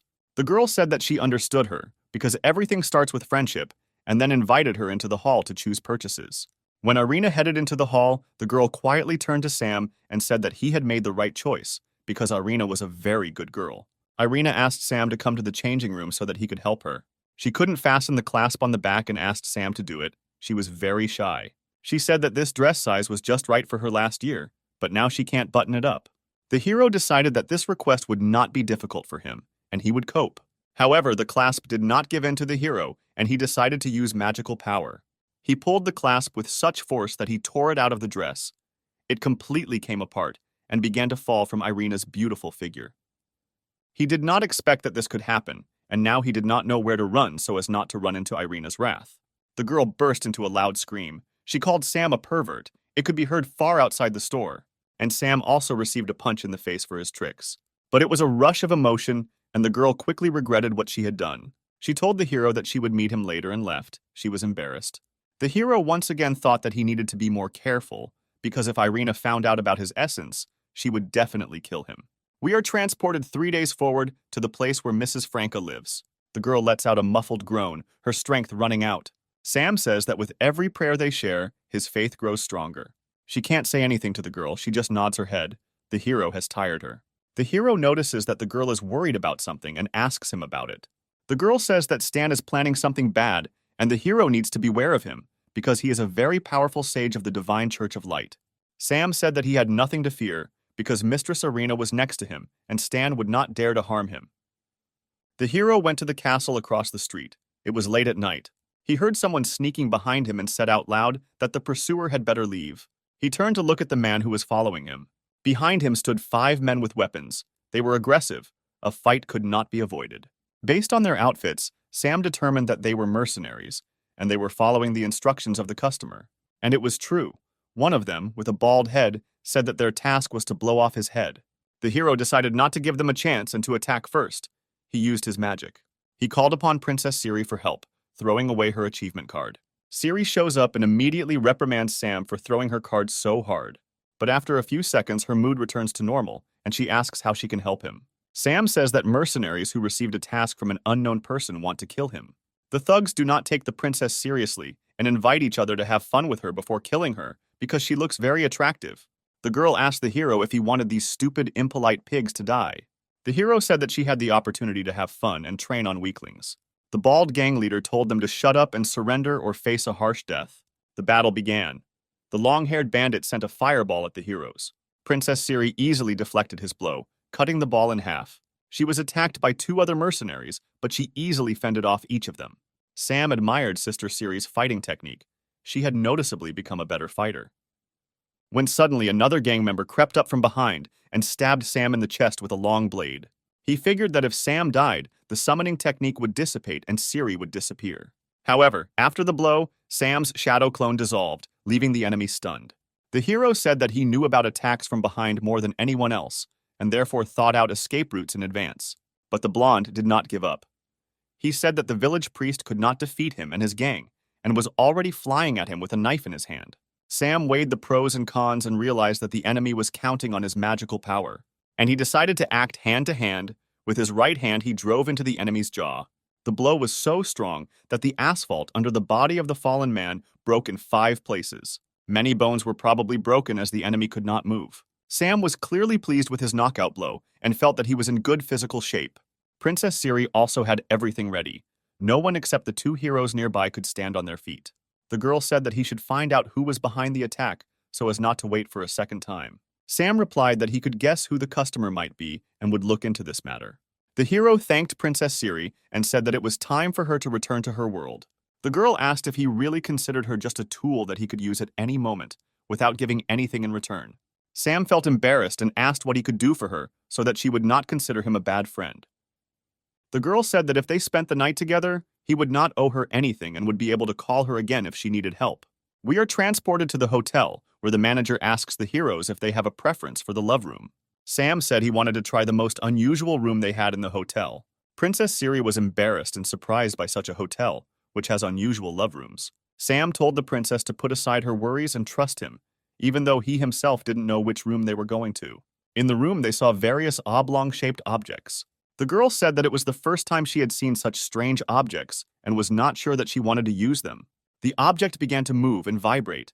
Siri fell into a stupor and could not say a word. Sam said there was nothing to worry about, and they would figure out how to use it as the evening went on. The girl lay down on the bed. She did not understand why she felt shame. We are abruptly transported to the Church of Divine Light, where Irina, Sam, and Stan are standing. The hero yawns because he spent the whole night exploring various oblong-shaped objects with his girlfriend. Irina asks the hero why he didn't get enough sleep. Sam says he studied new techniques all night and didn't have time to sleep. Stan warns that when the Archbishop of the church comes, Sam needs to behave decently, and not as usual. Sam said he was much better behaved than Stan Stinky, who liked to kill little animals. Stan gets angry and promises to impale the hero when they leave the church. The Archbishop appears on the stage, greets the arrivals, and addresses the newcomer. Sam greets the boss and feels the fashionable aura emanating from him. The Archbishop immediately gets down to business and says that the activity of demons has increased recently, and he has 3 tasks for them. Stan needs to destroy the demons who are killing merchants outside the city. He accepts the task. Irina's task is to track down the demons that live in the city and destroy them. The girl accepts the task. The hero is sent to the Red Moon nightclub. Without finishing the task, he immediately accepts it. Then he realizes that he has already heard about this club and asks again about the task. The Archbishop says that he has information about the sale of demon slaves in this club, and his task is to prevent transactions from happening and demons from entering their city. Irina asked why Sam had such a difficult task. The main one replied that the Church of Divine Light does not need useless people, and if she believes in him, then he will cope. Sam confidently stated that he would cope with the task and would not let Irina down. The girl was pleased to hear the hero's words, and she decided that she needed to help him in his mission. Irina took out a bag full of money and gave it to the hero.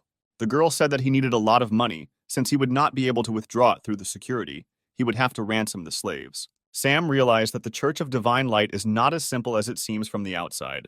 The hero thanked Irina, but refused the money, saying that he had a plan according to which he would not have to spend her money on slaves.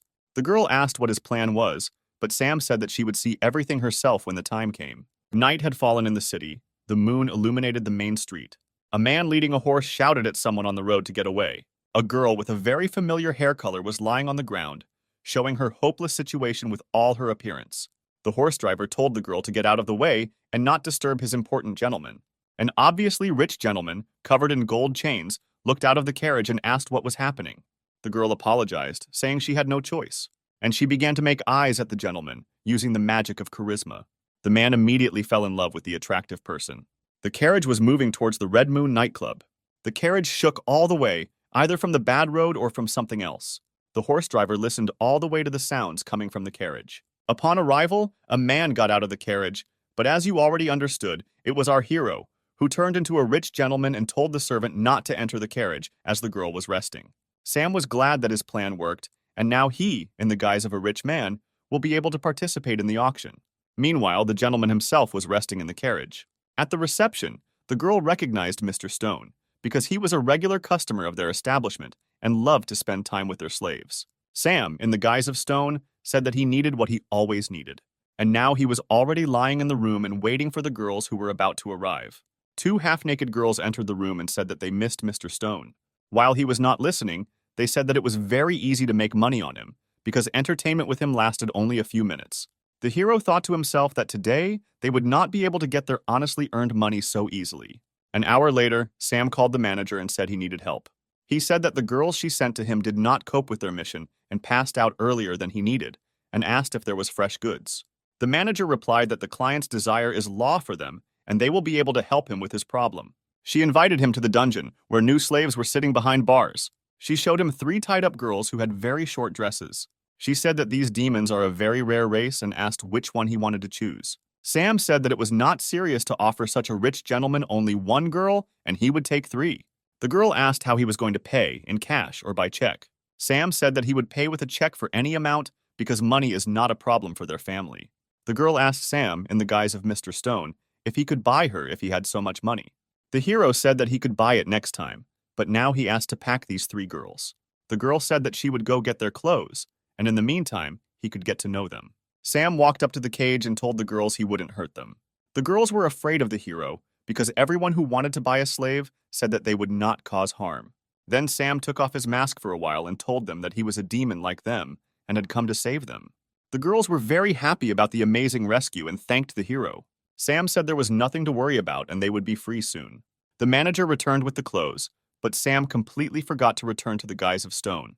There was silence. Sam used charisma magic and ordered the woman to submit. The manager obeyed and sat down on her knees in front of the new owner. Sam turned into Stone, told the girls to change clothes and follow him, and act natural.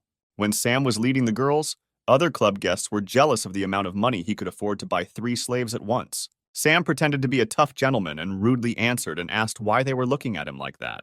They left the club. The hero's plan was a success, and now they needed to go to a safe place. But then the real Mr. Stone appeared and began shouting that the imposter needed to be stopped, and the slaves returned. Sam realized that he had been discovered and there was no need to hide anymore. The hero and the girls began to run away, with the nightclub security chasing after them. Irina walked by and asked what Sam was doing here.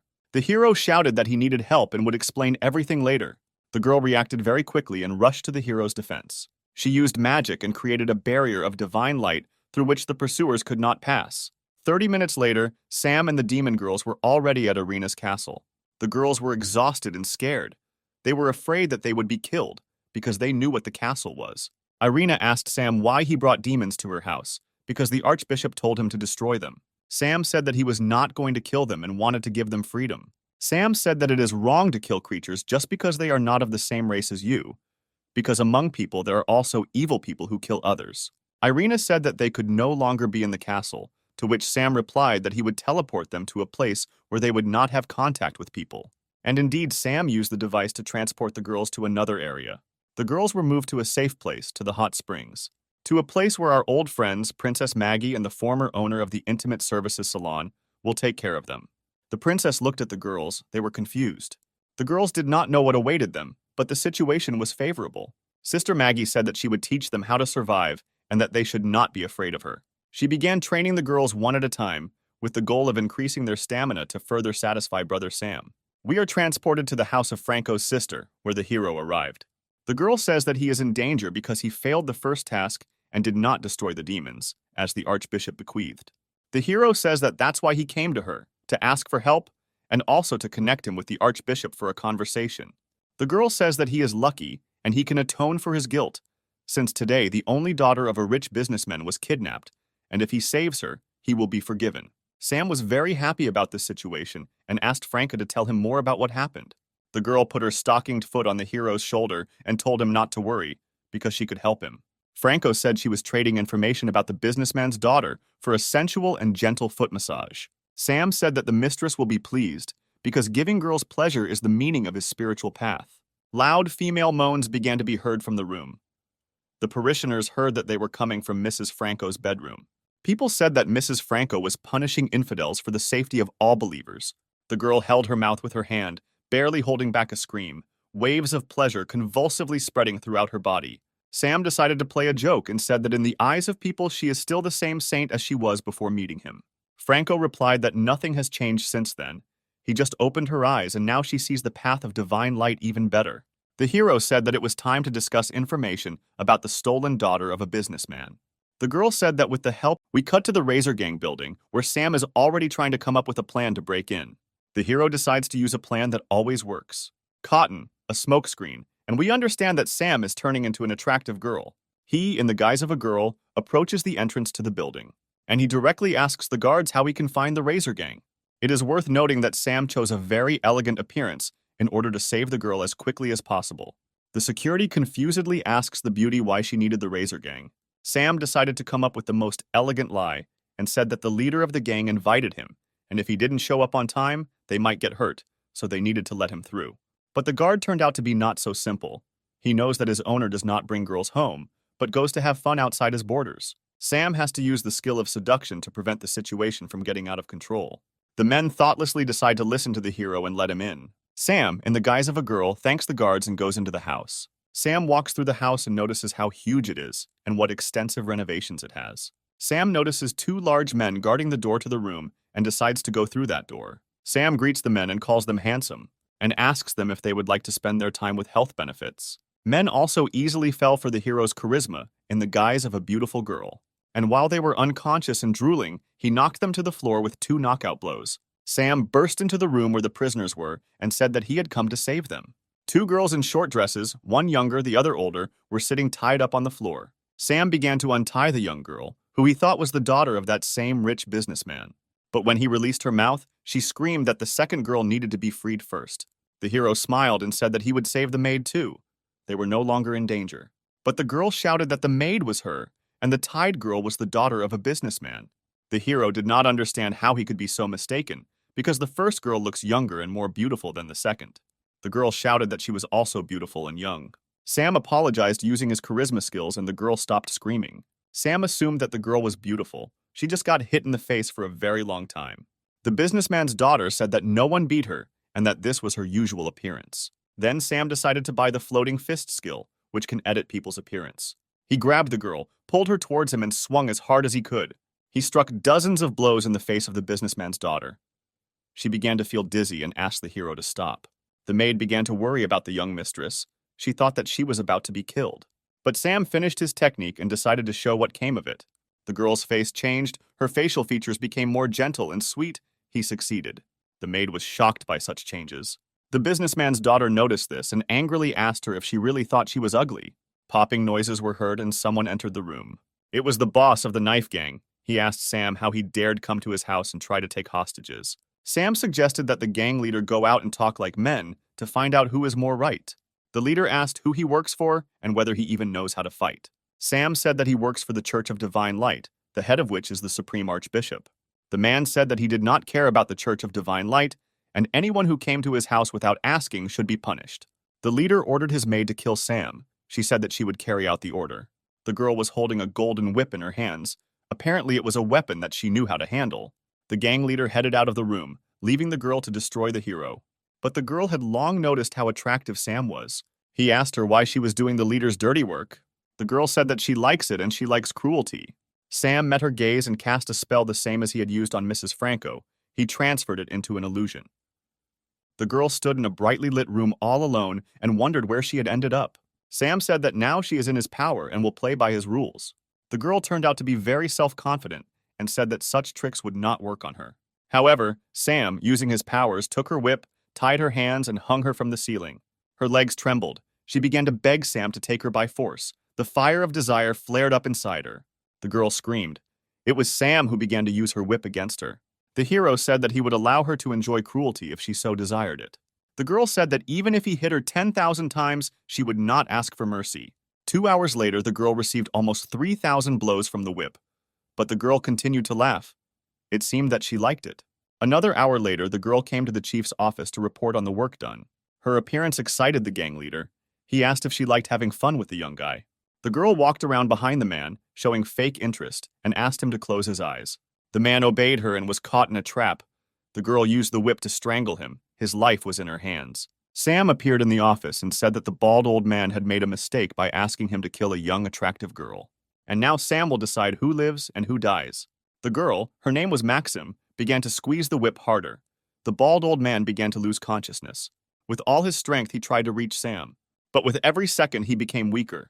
He quickly lost consciousness and could not control his body. Finally, he went limp in his chair and didn't move anymore.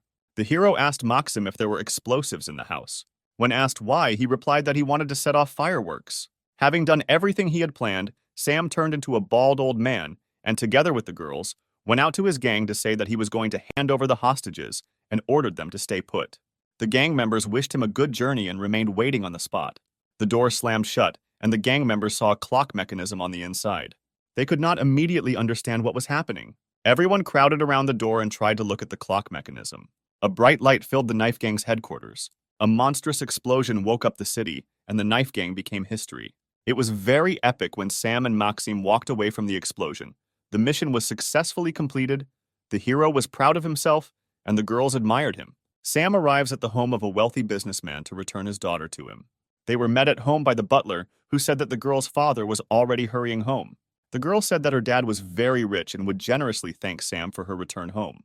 The hero said that this was not necessary, but he himself remembered that he had changed her appearance beyond recognition. And now it is unknown whether her father will now recognize her. The door swung open and the girl's father ran into the house. Yes, this is the same Mr. Stone who likes to have fun with girls of easy virtue. The hero was also a little shocked by the realization that he had just recently been left tied, naked, and gagged in his carriage. Mr. Stone began to cry, hugging his daughter and saying that he would not be able to live further if something happened to her. The only thing Sam didn't understand was how he recognized his daughter when her appearance completely changed. The man replied that any parent would recognize his child among thousands of others. Their family also has a distinctive mark, star-shaped birthmarks on their necks. The man began to take a closer look at Sam and asked where he could see him. Sam said that there are a lot of people in the world who look alike, and he is sure that he is seeing Mr. Stone for the first time. Stone's daughter said that whether they had seen each other before or not does not matter. Now the main thing is to thank the hero for saving her life. Stone said that in honor of saving his daughter, he was organizing a banquet today and inviting Sam, where he would give him a big gift. Sam accepted the invitation and said that he would definitely attend the celebration. Meanwhile, at Stan's house, the maid brought him a fresh newspaper with news. On the front page, he saw the man he hated most. Every news of his victories aroused Stan's ire. He crumpled up the newspaper and threw it at the wall. He believed that it was inappropriate for a smelly hillbilly to act on behalf of the Church of Divine Light. He took out his anger on the demon slaves chained to the wall in the basement of his house.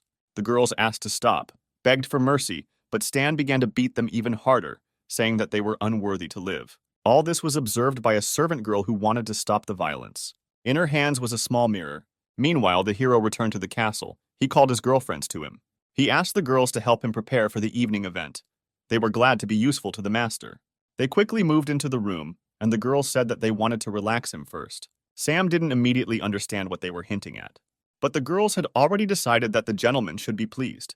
They immersed him in their magical illusion. He felt good. In the illusion, the gentle water caressed the hero's body. But in the present, one of the girls made him feel good. Sam received the next achievement card, and with it, the bull rush skill. And the next card with the dragon transformation skill fell into his piggy bank. A girl from the Dragon Clan said that the hero needs to contact Mrs. Ginevra in the evening via a magic mirror, and be careful so that no one sees it. The hero asked where this magic mirror was. The girl said that she was in a hurry when she was getting ready here and forgot it in the toilet. Sam didn't know how to react to this, but there was nothing he could do. He had to go to the toilet. In the toilet, he opened the lid of the toilet and saw a golden mirror glued to the inside. Mrs. Ginevra appeared in it and greeted Sam, her appearance stern. The girl was clearly angry. She called him a poorly educated demon who doesn't even know about magical objects, like a magic mirror. The hero still found it funny, because Ginevra didn't know from which part of the room she was talking to him now. The girl said that a few days ago, the scout troop was attacked by the Divine Light Sword, and the entire army was destroyed, except for the 3 demon girls. They were captured and taken to the Divine Light prison. She said that this was done by Stan, who keeps them in his dungeon and mocks the prisoners, and is also preparing a conspiracy against the hero. She found out this, since her spy was able to get into his house. Sam told Geneva to be very careful because this guy has a good nose for demons. The connection was interrupted. This could have happened if someone entered the room where Sam was negotiating. The butler entered the toilet. He was very surprised that Sam was sitting over the toilet. He asked what he was doing. Sam said that he felt sick, so he sat down near the toilet. The butler sympathized with him. The time has come to celebrate the miraculous rescue of the daughter of a wealthy businessman. The hero was dressed in a very beautiful and expensive suit, which made him feel not very comfortable. Irina reassured him, saying that he did not need to worry around her because everything would go fine. She was wearing a gorgeous dress with a deep slit on her right leg, and she looked amazing. Stan appeared in a business suit, complimented Irina, and bowed. Without showing any emotion, she thanked him and said that he looked good too. Stan said that he did not like such pretentious events, but as a famous person, he could not help but accept the invitation. All the inhabitants of the house looked in their direction and said that they had never seen such a handsome guy. Stan took the compliments personally and said that they shouldn't fall in love with him because his heart belongs to the divine light. But the girls had already surrounded Sam because these compliments were addressed only to him and no one was looking at Stan.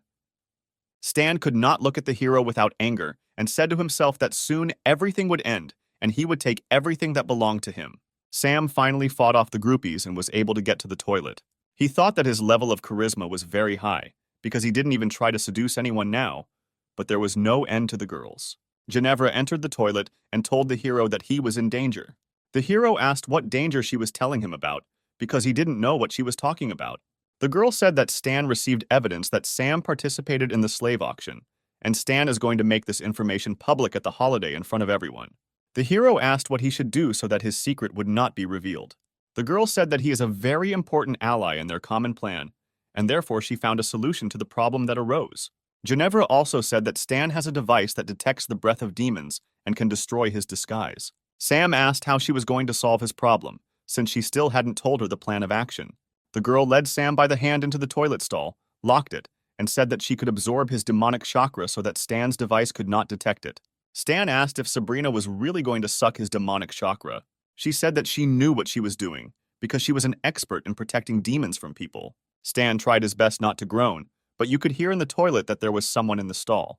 At this time, Stan came into the toilet. He was thinking about how sweet a victory over this village upstart would be. He heard moans coming from the toilet stall and became wary.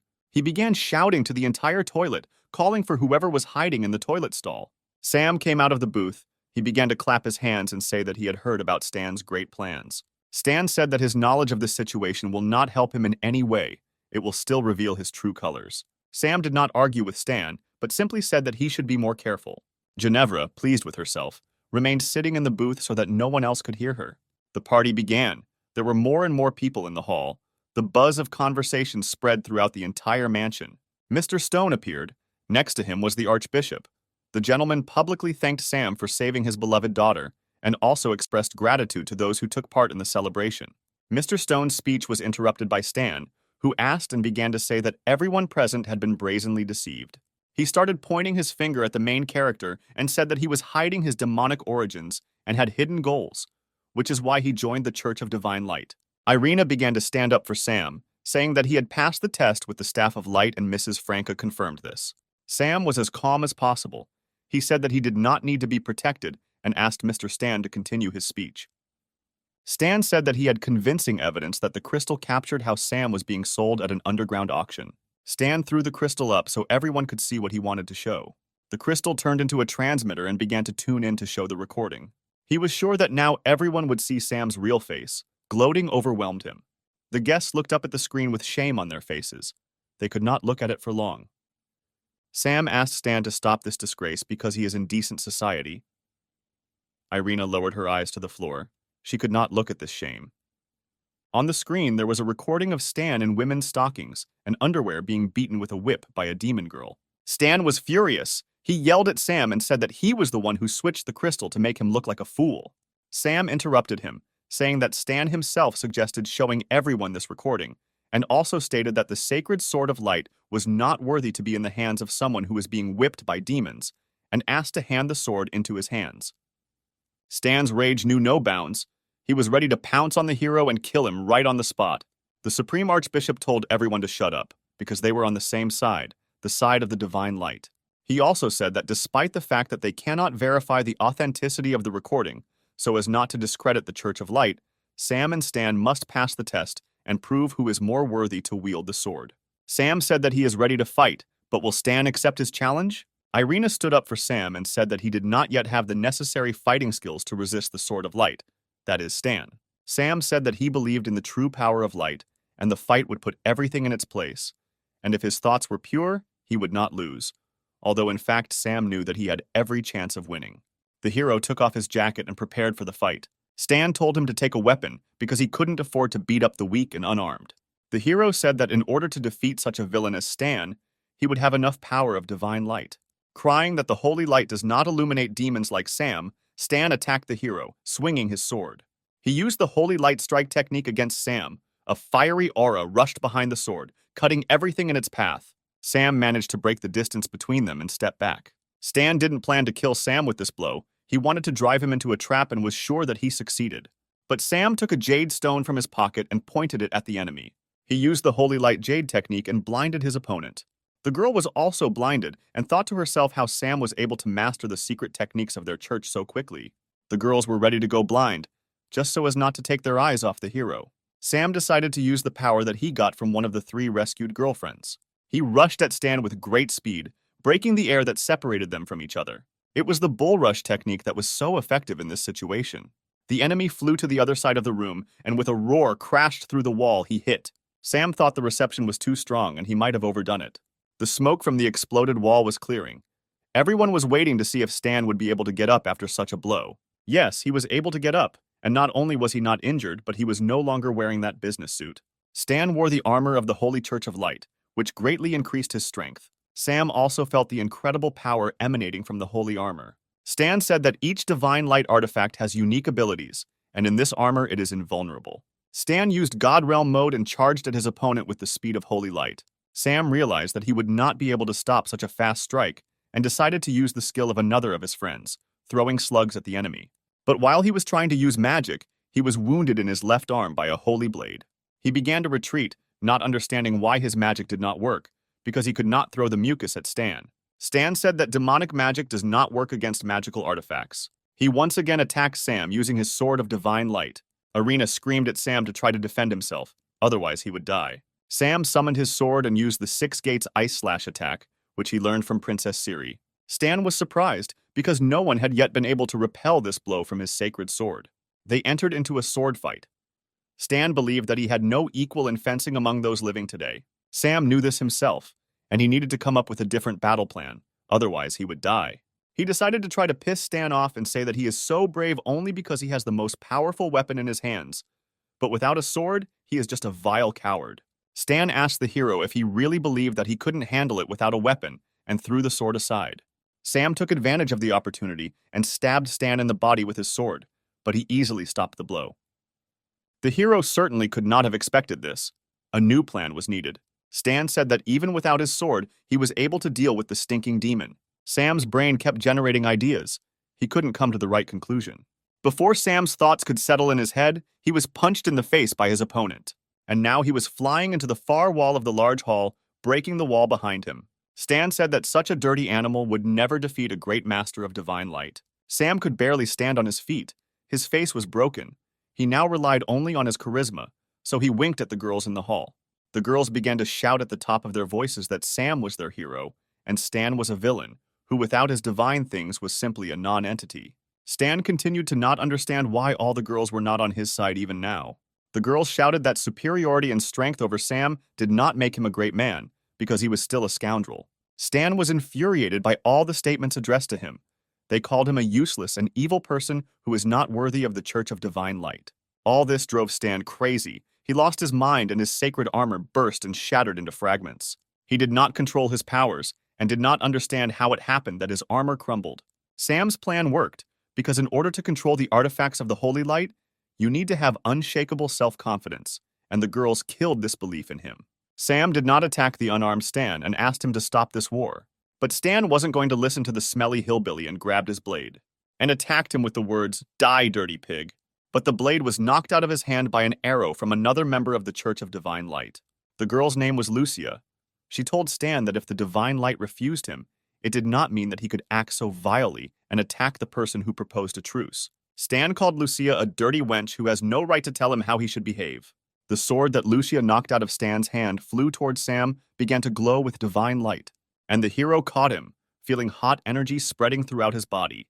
The sword glowed as brightly as it had not shone for decades. Sam asked if it had a switch. Stan couldn't believe that his sword was now giving its power to the stinking demon. The archbishop stated that everything had been decided, and now Sam had been promoted to the 7 sages of the Holy Light, and Stan, who had lost his light, would be cast out of the church. Sam received a sword of light, which increased damage to evil creatures by 100%, as well as armor of light, which could be created at will. When it was all over, Sam walked up to Lucia, the bow of the Holy Light, and thanked her for her help. The girl grabbed the hero's hand and pressed it to her chest. She said that she would be happy to receive his gratitude this evening at her home. Irina took Lucia's words as a joke, but Sam knew that it was far from a joke. Lucia asked Irina if there was a relationship between them. The girl replied that there was nothing between them. She said with sadness in her voice that they were just friends and nothing more. The hero also felt sad from these words of Irina. But Lucia was an experienced girl and understood that Irina would not even admit it to herself. The clinking of glasses was heard. The celebration spread throughout the castle. Irina congratulated Sam on the fact that he was now one of them, and they would be able to work together more often. Sam asked the girl if she drank a lot of alcohol and if she would get sick. The girl admitted that she really doesn't know how to drink, and therefore all the drinks are prepared for her by Sebastian, who will never allow her to get drunk. Sebastian, meanwhile, was thinking that especially for such a holiday, he had made the wine much stronger than usual, so that all the guests would like it. He believed that even if the lady was drunk, Sam, being a real man, would not take advantage of her condition for his own purposes. Sebastian talked to Irina's late parents and said that he would be happy if she gave birth to a child next year. Irina herself began to notice that she was very drunk. Sam noticed this too and began to worry about her. He offered to take the girl to her bedroom and put her to bed, to which she replied that he could not appear there and that she still needed to take a shower. Sam brought the girl to the bath. She began to call Sam to take a shower with her. Sam didn't immediately know if he had heard what she was saying correctly.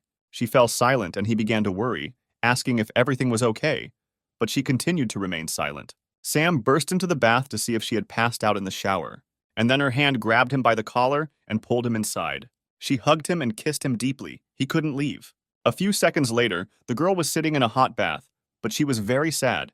She asked the hero why he refused her, because she showed enough initiative. Sam reminded her that she talked about the ban on desecrating her body. The girl said that since he was appointed one of the 7 saints, their union would not stain her body. Sam asked her with bitterness in his voice if she would like him if he were a demon. She said that even if he is a demon, he is now a holy demon, and she will follow him both to heaven and to purgatory. Sam said that he was very glad to hear such words from your address, and also wanted to spend this evening with her. The girl opened up to him and they united as one. The pleasure these two felt was beyond words. A 5-star character card has become available in the hero playing field. We are transported to Stan's mansion, at the entrance of which there is a guard of 2 priests. Sam screams and asks why they won't let him into their own house. One of the priests punches Stan in the face and tells him to talk kindly to them. They explain to him that all his property now belongs to the church again, and all his past merits now mean nothing. The members of the Church of Light are very angry with Stan because he has caused great damage to their faith. Stan leaves, leaving his mansion. He has nowhere to go. He wanders until nightfall, and then he meets 2 demons. The demons recognize Stan as a former swordsman of the Holy Church of Light. Stan asks them what they are up to. The demons want to repay his debt, to avenge the thousands of relatives he killed. Stan begins to run away, because he no longer has the powerful power that the artifacts gave him. But they surround him from the other side and say that it has been decided to take him into account. He tries to justify himself and begs for forgiveness from the demons. But they do not want to listen to his dirty words. The sounds of blows and screams of the victim are heard. Morning comes, we are transported to the castle of Mrs. Arena. She wakes up in her room. Her head hurts a little after yesterday. Meanwhile, Ginevra comes to Sam and says that she knows about the work he has done. Sam asked if the seal on the Demon King's heart had been removed. The girl said that she felt his strength growing, and she needed to wait a little longer. Sam said that he had fulfilled his part of the agreement, and asked Ginevra to remove the chain of death from him. He didn't want to feel like a toy in the wrong hands. The girl said that perhaps she would like to free him, but of course she would not do this. Sam asked what this meant, since she promised to release him when he fulfilled her conditions. Ginevra asked what he didn't like, because many demons would dream of being connected by a chain of pure blood with her. The hero replied that not only his life depends on this chain, but also hers, so he can also threaten her. And he pulled with force the ghostly chain sticking out of his chest. The girl screamed. It was clear how much pain she was in. She did not expect that Sam would use her trap against her. The hero said that he deserved a reward for his efforts, and she should repay him. Ginevra said that she could give him whatever he wanted and asked what it would be. Now the guy could set his own conditions and said that she would give him pleasure, be his slave, and fulfill the most sophisticated desires. He asked what she was waiting for and ordered her to kneel. He threw a chain of pure blood around her neck, like a domestic dog, and said that now she would sit on the chain. The girl enjoyed this game. Sam noticed this too and decided to continue. Sam now has access to Ginevra's game card and the ability to use the demonic song skill. We go to the city outside the castle, where the demons are discussing how they cruelly humiliated the former saint of the Church of the Holy Light. They say that there is no need to tell anyone that they did this to Stan, because despite the fact that he is now a weakling, you can run into revenge for him from other saints of the church. Stan lay on the ground, beaten and disgraced, and suddenly he saw how the demons who attacked him were blown to pieces with one blow. Stan did not immediately understand what happened and who destroyed them. The familiar robe and boots appeared in front of his face. The Supreme Archbishop called him a son, said that the Holy Light had not abandoned him, but had only tested him hard, and asked if he was ready to take revenge. Stan said that despite the pain he suffered, he would take revenge on the offender who took everything from him. The head of the church had an unhealthy light in his eyes, and he invited Stan to follow him and accept his gift. The leader led him down a long, circular staircase deep into a secret basement. They left in a room unknown to Stan. The Archbishop said that they had arrived at the place. He showed Stan a huge sword emitting monstrous evil energy. Stan was in a state of shock. He recognized this sword. At the center of the dark sword's hilt was the sealed heart of the Demon King. The head of the church said that a year after the death of the Demon King, he began to study a spell that could unite the heart of the Demon King with his sword, and he succeeded. And now there is nothing in the world stronger than this sword. Stan asked how he can use the power of the Demon King when he is on the side of divine light. The head shouted at him, saying that it doesn't matter whether pure power or demonic power is as long as it can be used in the path of justice. Stan believed the Archbishop and went to the sword. He decided to use the power of the Demon King to destroy his main opponent, who disgraced him in front of everyone. Stan put his hand on the hilt of his sword. His whole body began to burn like fire. He felt the blood flowing through his veins. Dark energy filled the entire room. A storm arose. And then huge demonic wings began to appear from his back with splashes of blood. He felt wild pain. The Archbishop said that with such power, the Church of Divine Light could illuminate the whole world. He was mesmerized by the light that the Demon King's dark sword emitted. Stan's face and body took on demonic features. His faith changed, although he did not understand it yet. Morning came. Irina woke up in a good mood. Sam came into her room and wished her good morning. He himself looked very bad, and the girl asked what was wrong with him. The hero said that he was tormented by insomnia all night. Hannah burst into the room and said that trouble had happened to the Church of Divine Light, and she also said something incomprehensible about Stan. Meanwhile, a dark figure was circling over the city, and fleeing passersby shouted that it was the Demon King who had returned. Many also saw the characteristic sword that this demon was holding in his hands. It was Stan, he told everyone to shut up. Blood was oozing from his wings in different directions. It landed on people's bodies, burned their skin, and did something irreparable. She turned the townspeople into bloodthirsty evil demons who were ready to kill everyone in their path. The little girl, who was not exposed to the blood, was crying and calling for her mother. One of the newborn demons, perhaps her mother, wanted to attack the child. But he was successfully cut into 2 parts by an ice sword, and the baby was saved. The hero used the ice sword technique and defended the townspeople. He was saddened by what he saw and was determined to save innocent people. Irina ran to Sam's aid with her hammer of light. She couldn't believe that Stan had arranged everything. First of all, Stan, in the guise of the King of Demons, turned to Sam, said that he wanted his quick death, and turning to Irina, he said that he knew that the demon had taken advantage of her. Sam asked if he really considers all demons to be dirt. Then why did he sell himself to their leader? Stan got angry hearing these words. In a demonic voice, he screamed at Sam to shut his dirty mouth. The shockwave was very strong, but since Sam was also a demon, he was able to resist. He thought that if he didn't come up with a plan to destroy Stan, many innocent people would suffer. And then a girl in armor appeared in front of him. In her hands was a sacred shield of light and armor that had enormous protective power. The girl said that her name is Carter, and she is a shield of light, one of the 7 sages of the sacred church. Our old friends also came to the rescue. These were the sacred staff and the sacred bow of light. Irina was delighted to see the sisters coming to help. Franco asked Stan to stop, ask for absolution and return to their side before it was too late. Stan called them a bunch of idiots who don't understand anything about following the path of light, and said that they could have followed him, but chose a demon. He summoned 100 flying demons to help and said that it was time for his former colleagues to disappear. Bow of Light fired a sacred arrow straight at Stan and said that she would not allow him to destroy this world. Her arrow hit the target. Stan was there, but he was protected by dozens of demons who covered him with their chests. She destroyed several dozen flying creatures with one shot, but Stan managed to dodge. Then the Staff of Light came into play. She concentrated enormous power into her weapon, and with a beam of incredible power, she shot straight at the new Demon King.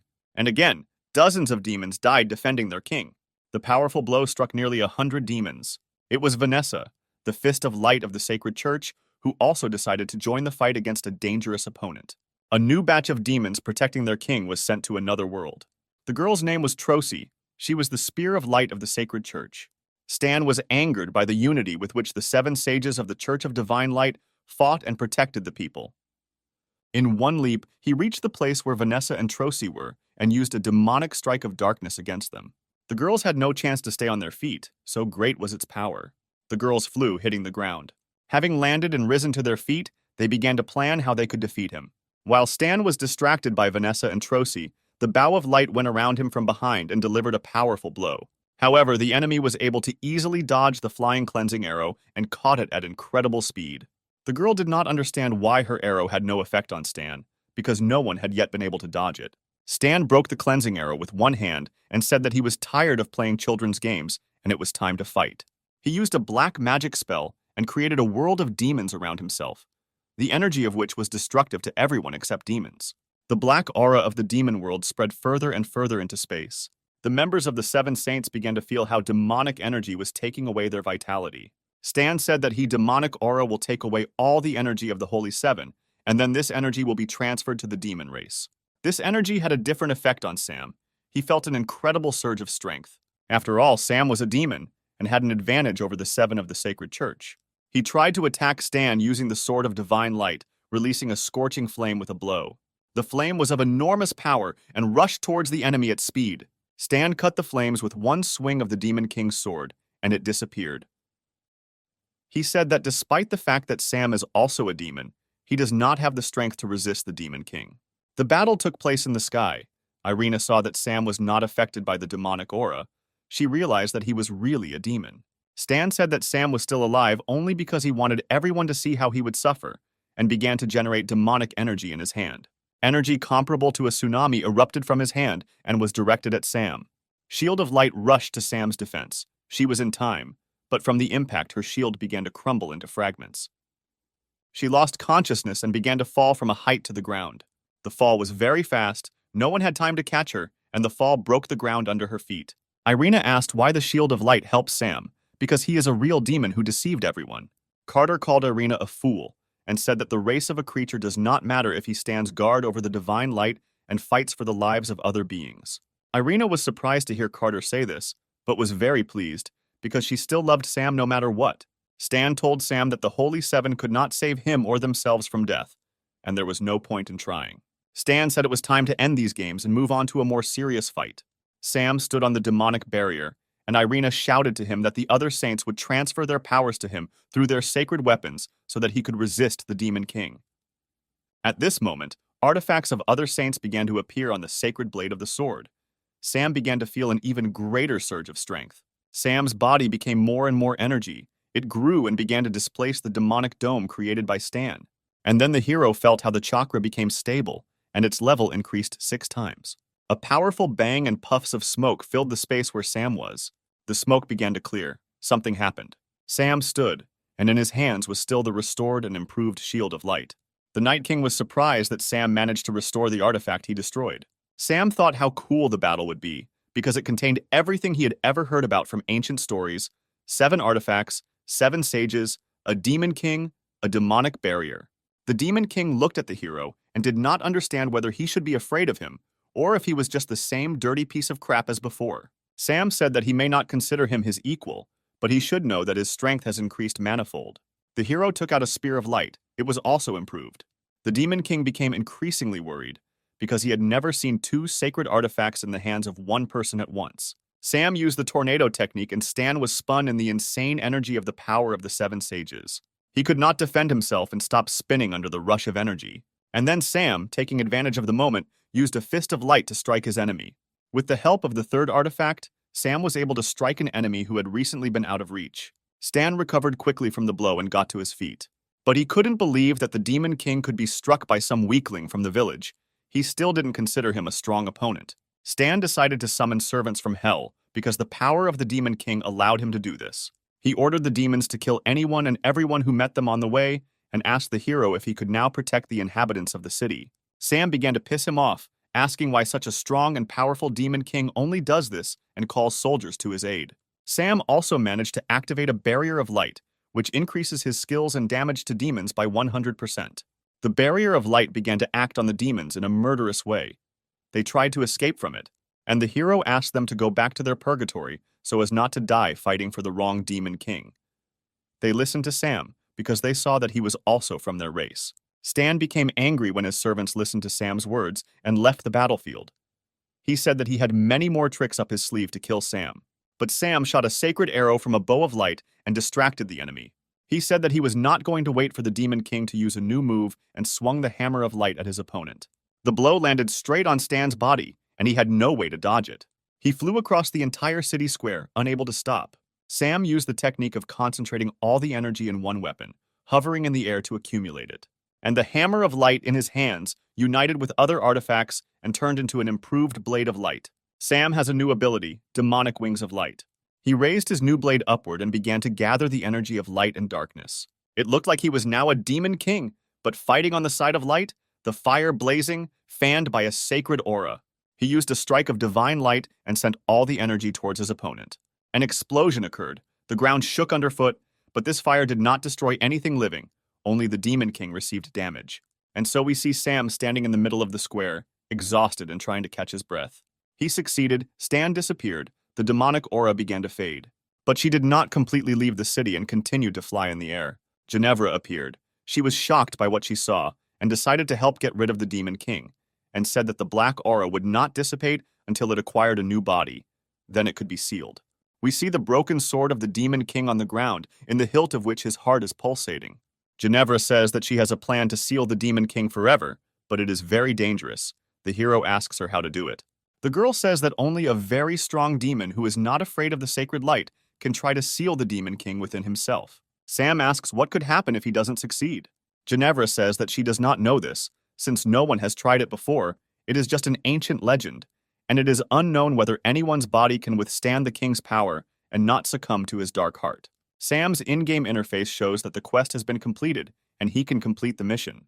Meanwhile, a dark aura begins to fill the city again, and members of the Holy Church begin to lose their powers.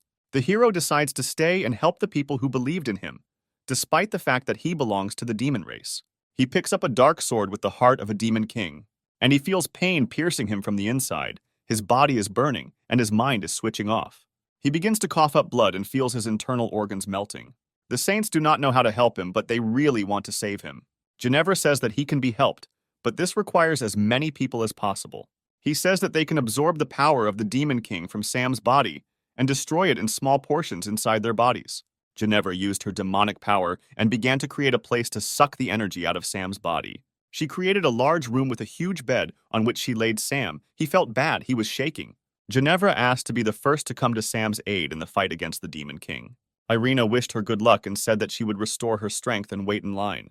Ginevra said that she would be able to contain the infection spreading throughout the hero's body for a long time, because she has demonic power, so she is very resilient. Irina and Franco waited for Ginevra for a whole hour until she began to come out.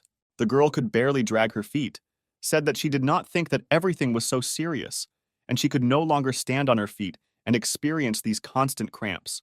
Franco volunteered to help the hero next. Irina looked at her angrily and said that she would go with her. 2 hours later, the girls crawled out of the room where Sam was and began asking who else could go into the room and replace them. This is where our old friends come into play. 4 half-humans saved from death by Sam. They looked happy. It was finally their turn. 3 hours later, even these assistants gave up. Sweat was dripping from them, their legs were trembling, and their voices were hoarse from screaming. Ginevra and Irina did not know what to do, because the demonic energy had not yet been sucked out of the hero's body, and their powers had not yet been restored. The girls were ready to die for Sam. But suddenly the sound of heels and the voices of girls was heard. These were the beautiful demons whom Sam had released during the fight with Stan. Now they did not look like the inhabitants of hell, because the hero illuminated them with divine light, saved them, and thereby freed them. Ginevra asked the girls if they knew that helping the hero is very dangerous. The girl replied that the hero gave them a new life, and they were ready to sacrifice it for him, especially since quite a lot of them came. Ginevra thanked the girls and said they were just in time. The demon girls tried their best. They were young and full of strength and energy, and a large number of them could decide the outcome of the battle. Suddenly, the members of the Holy Seven felt an earthquake. Irina was the first to notice the Church of the Holy Light.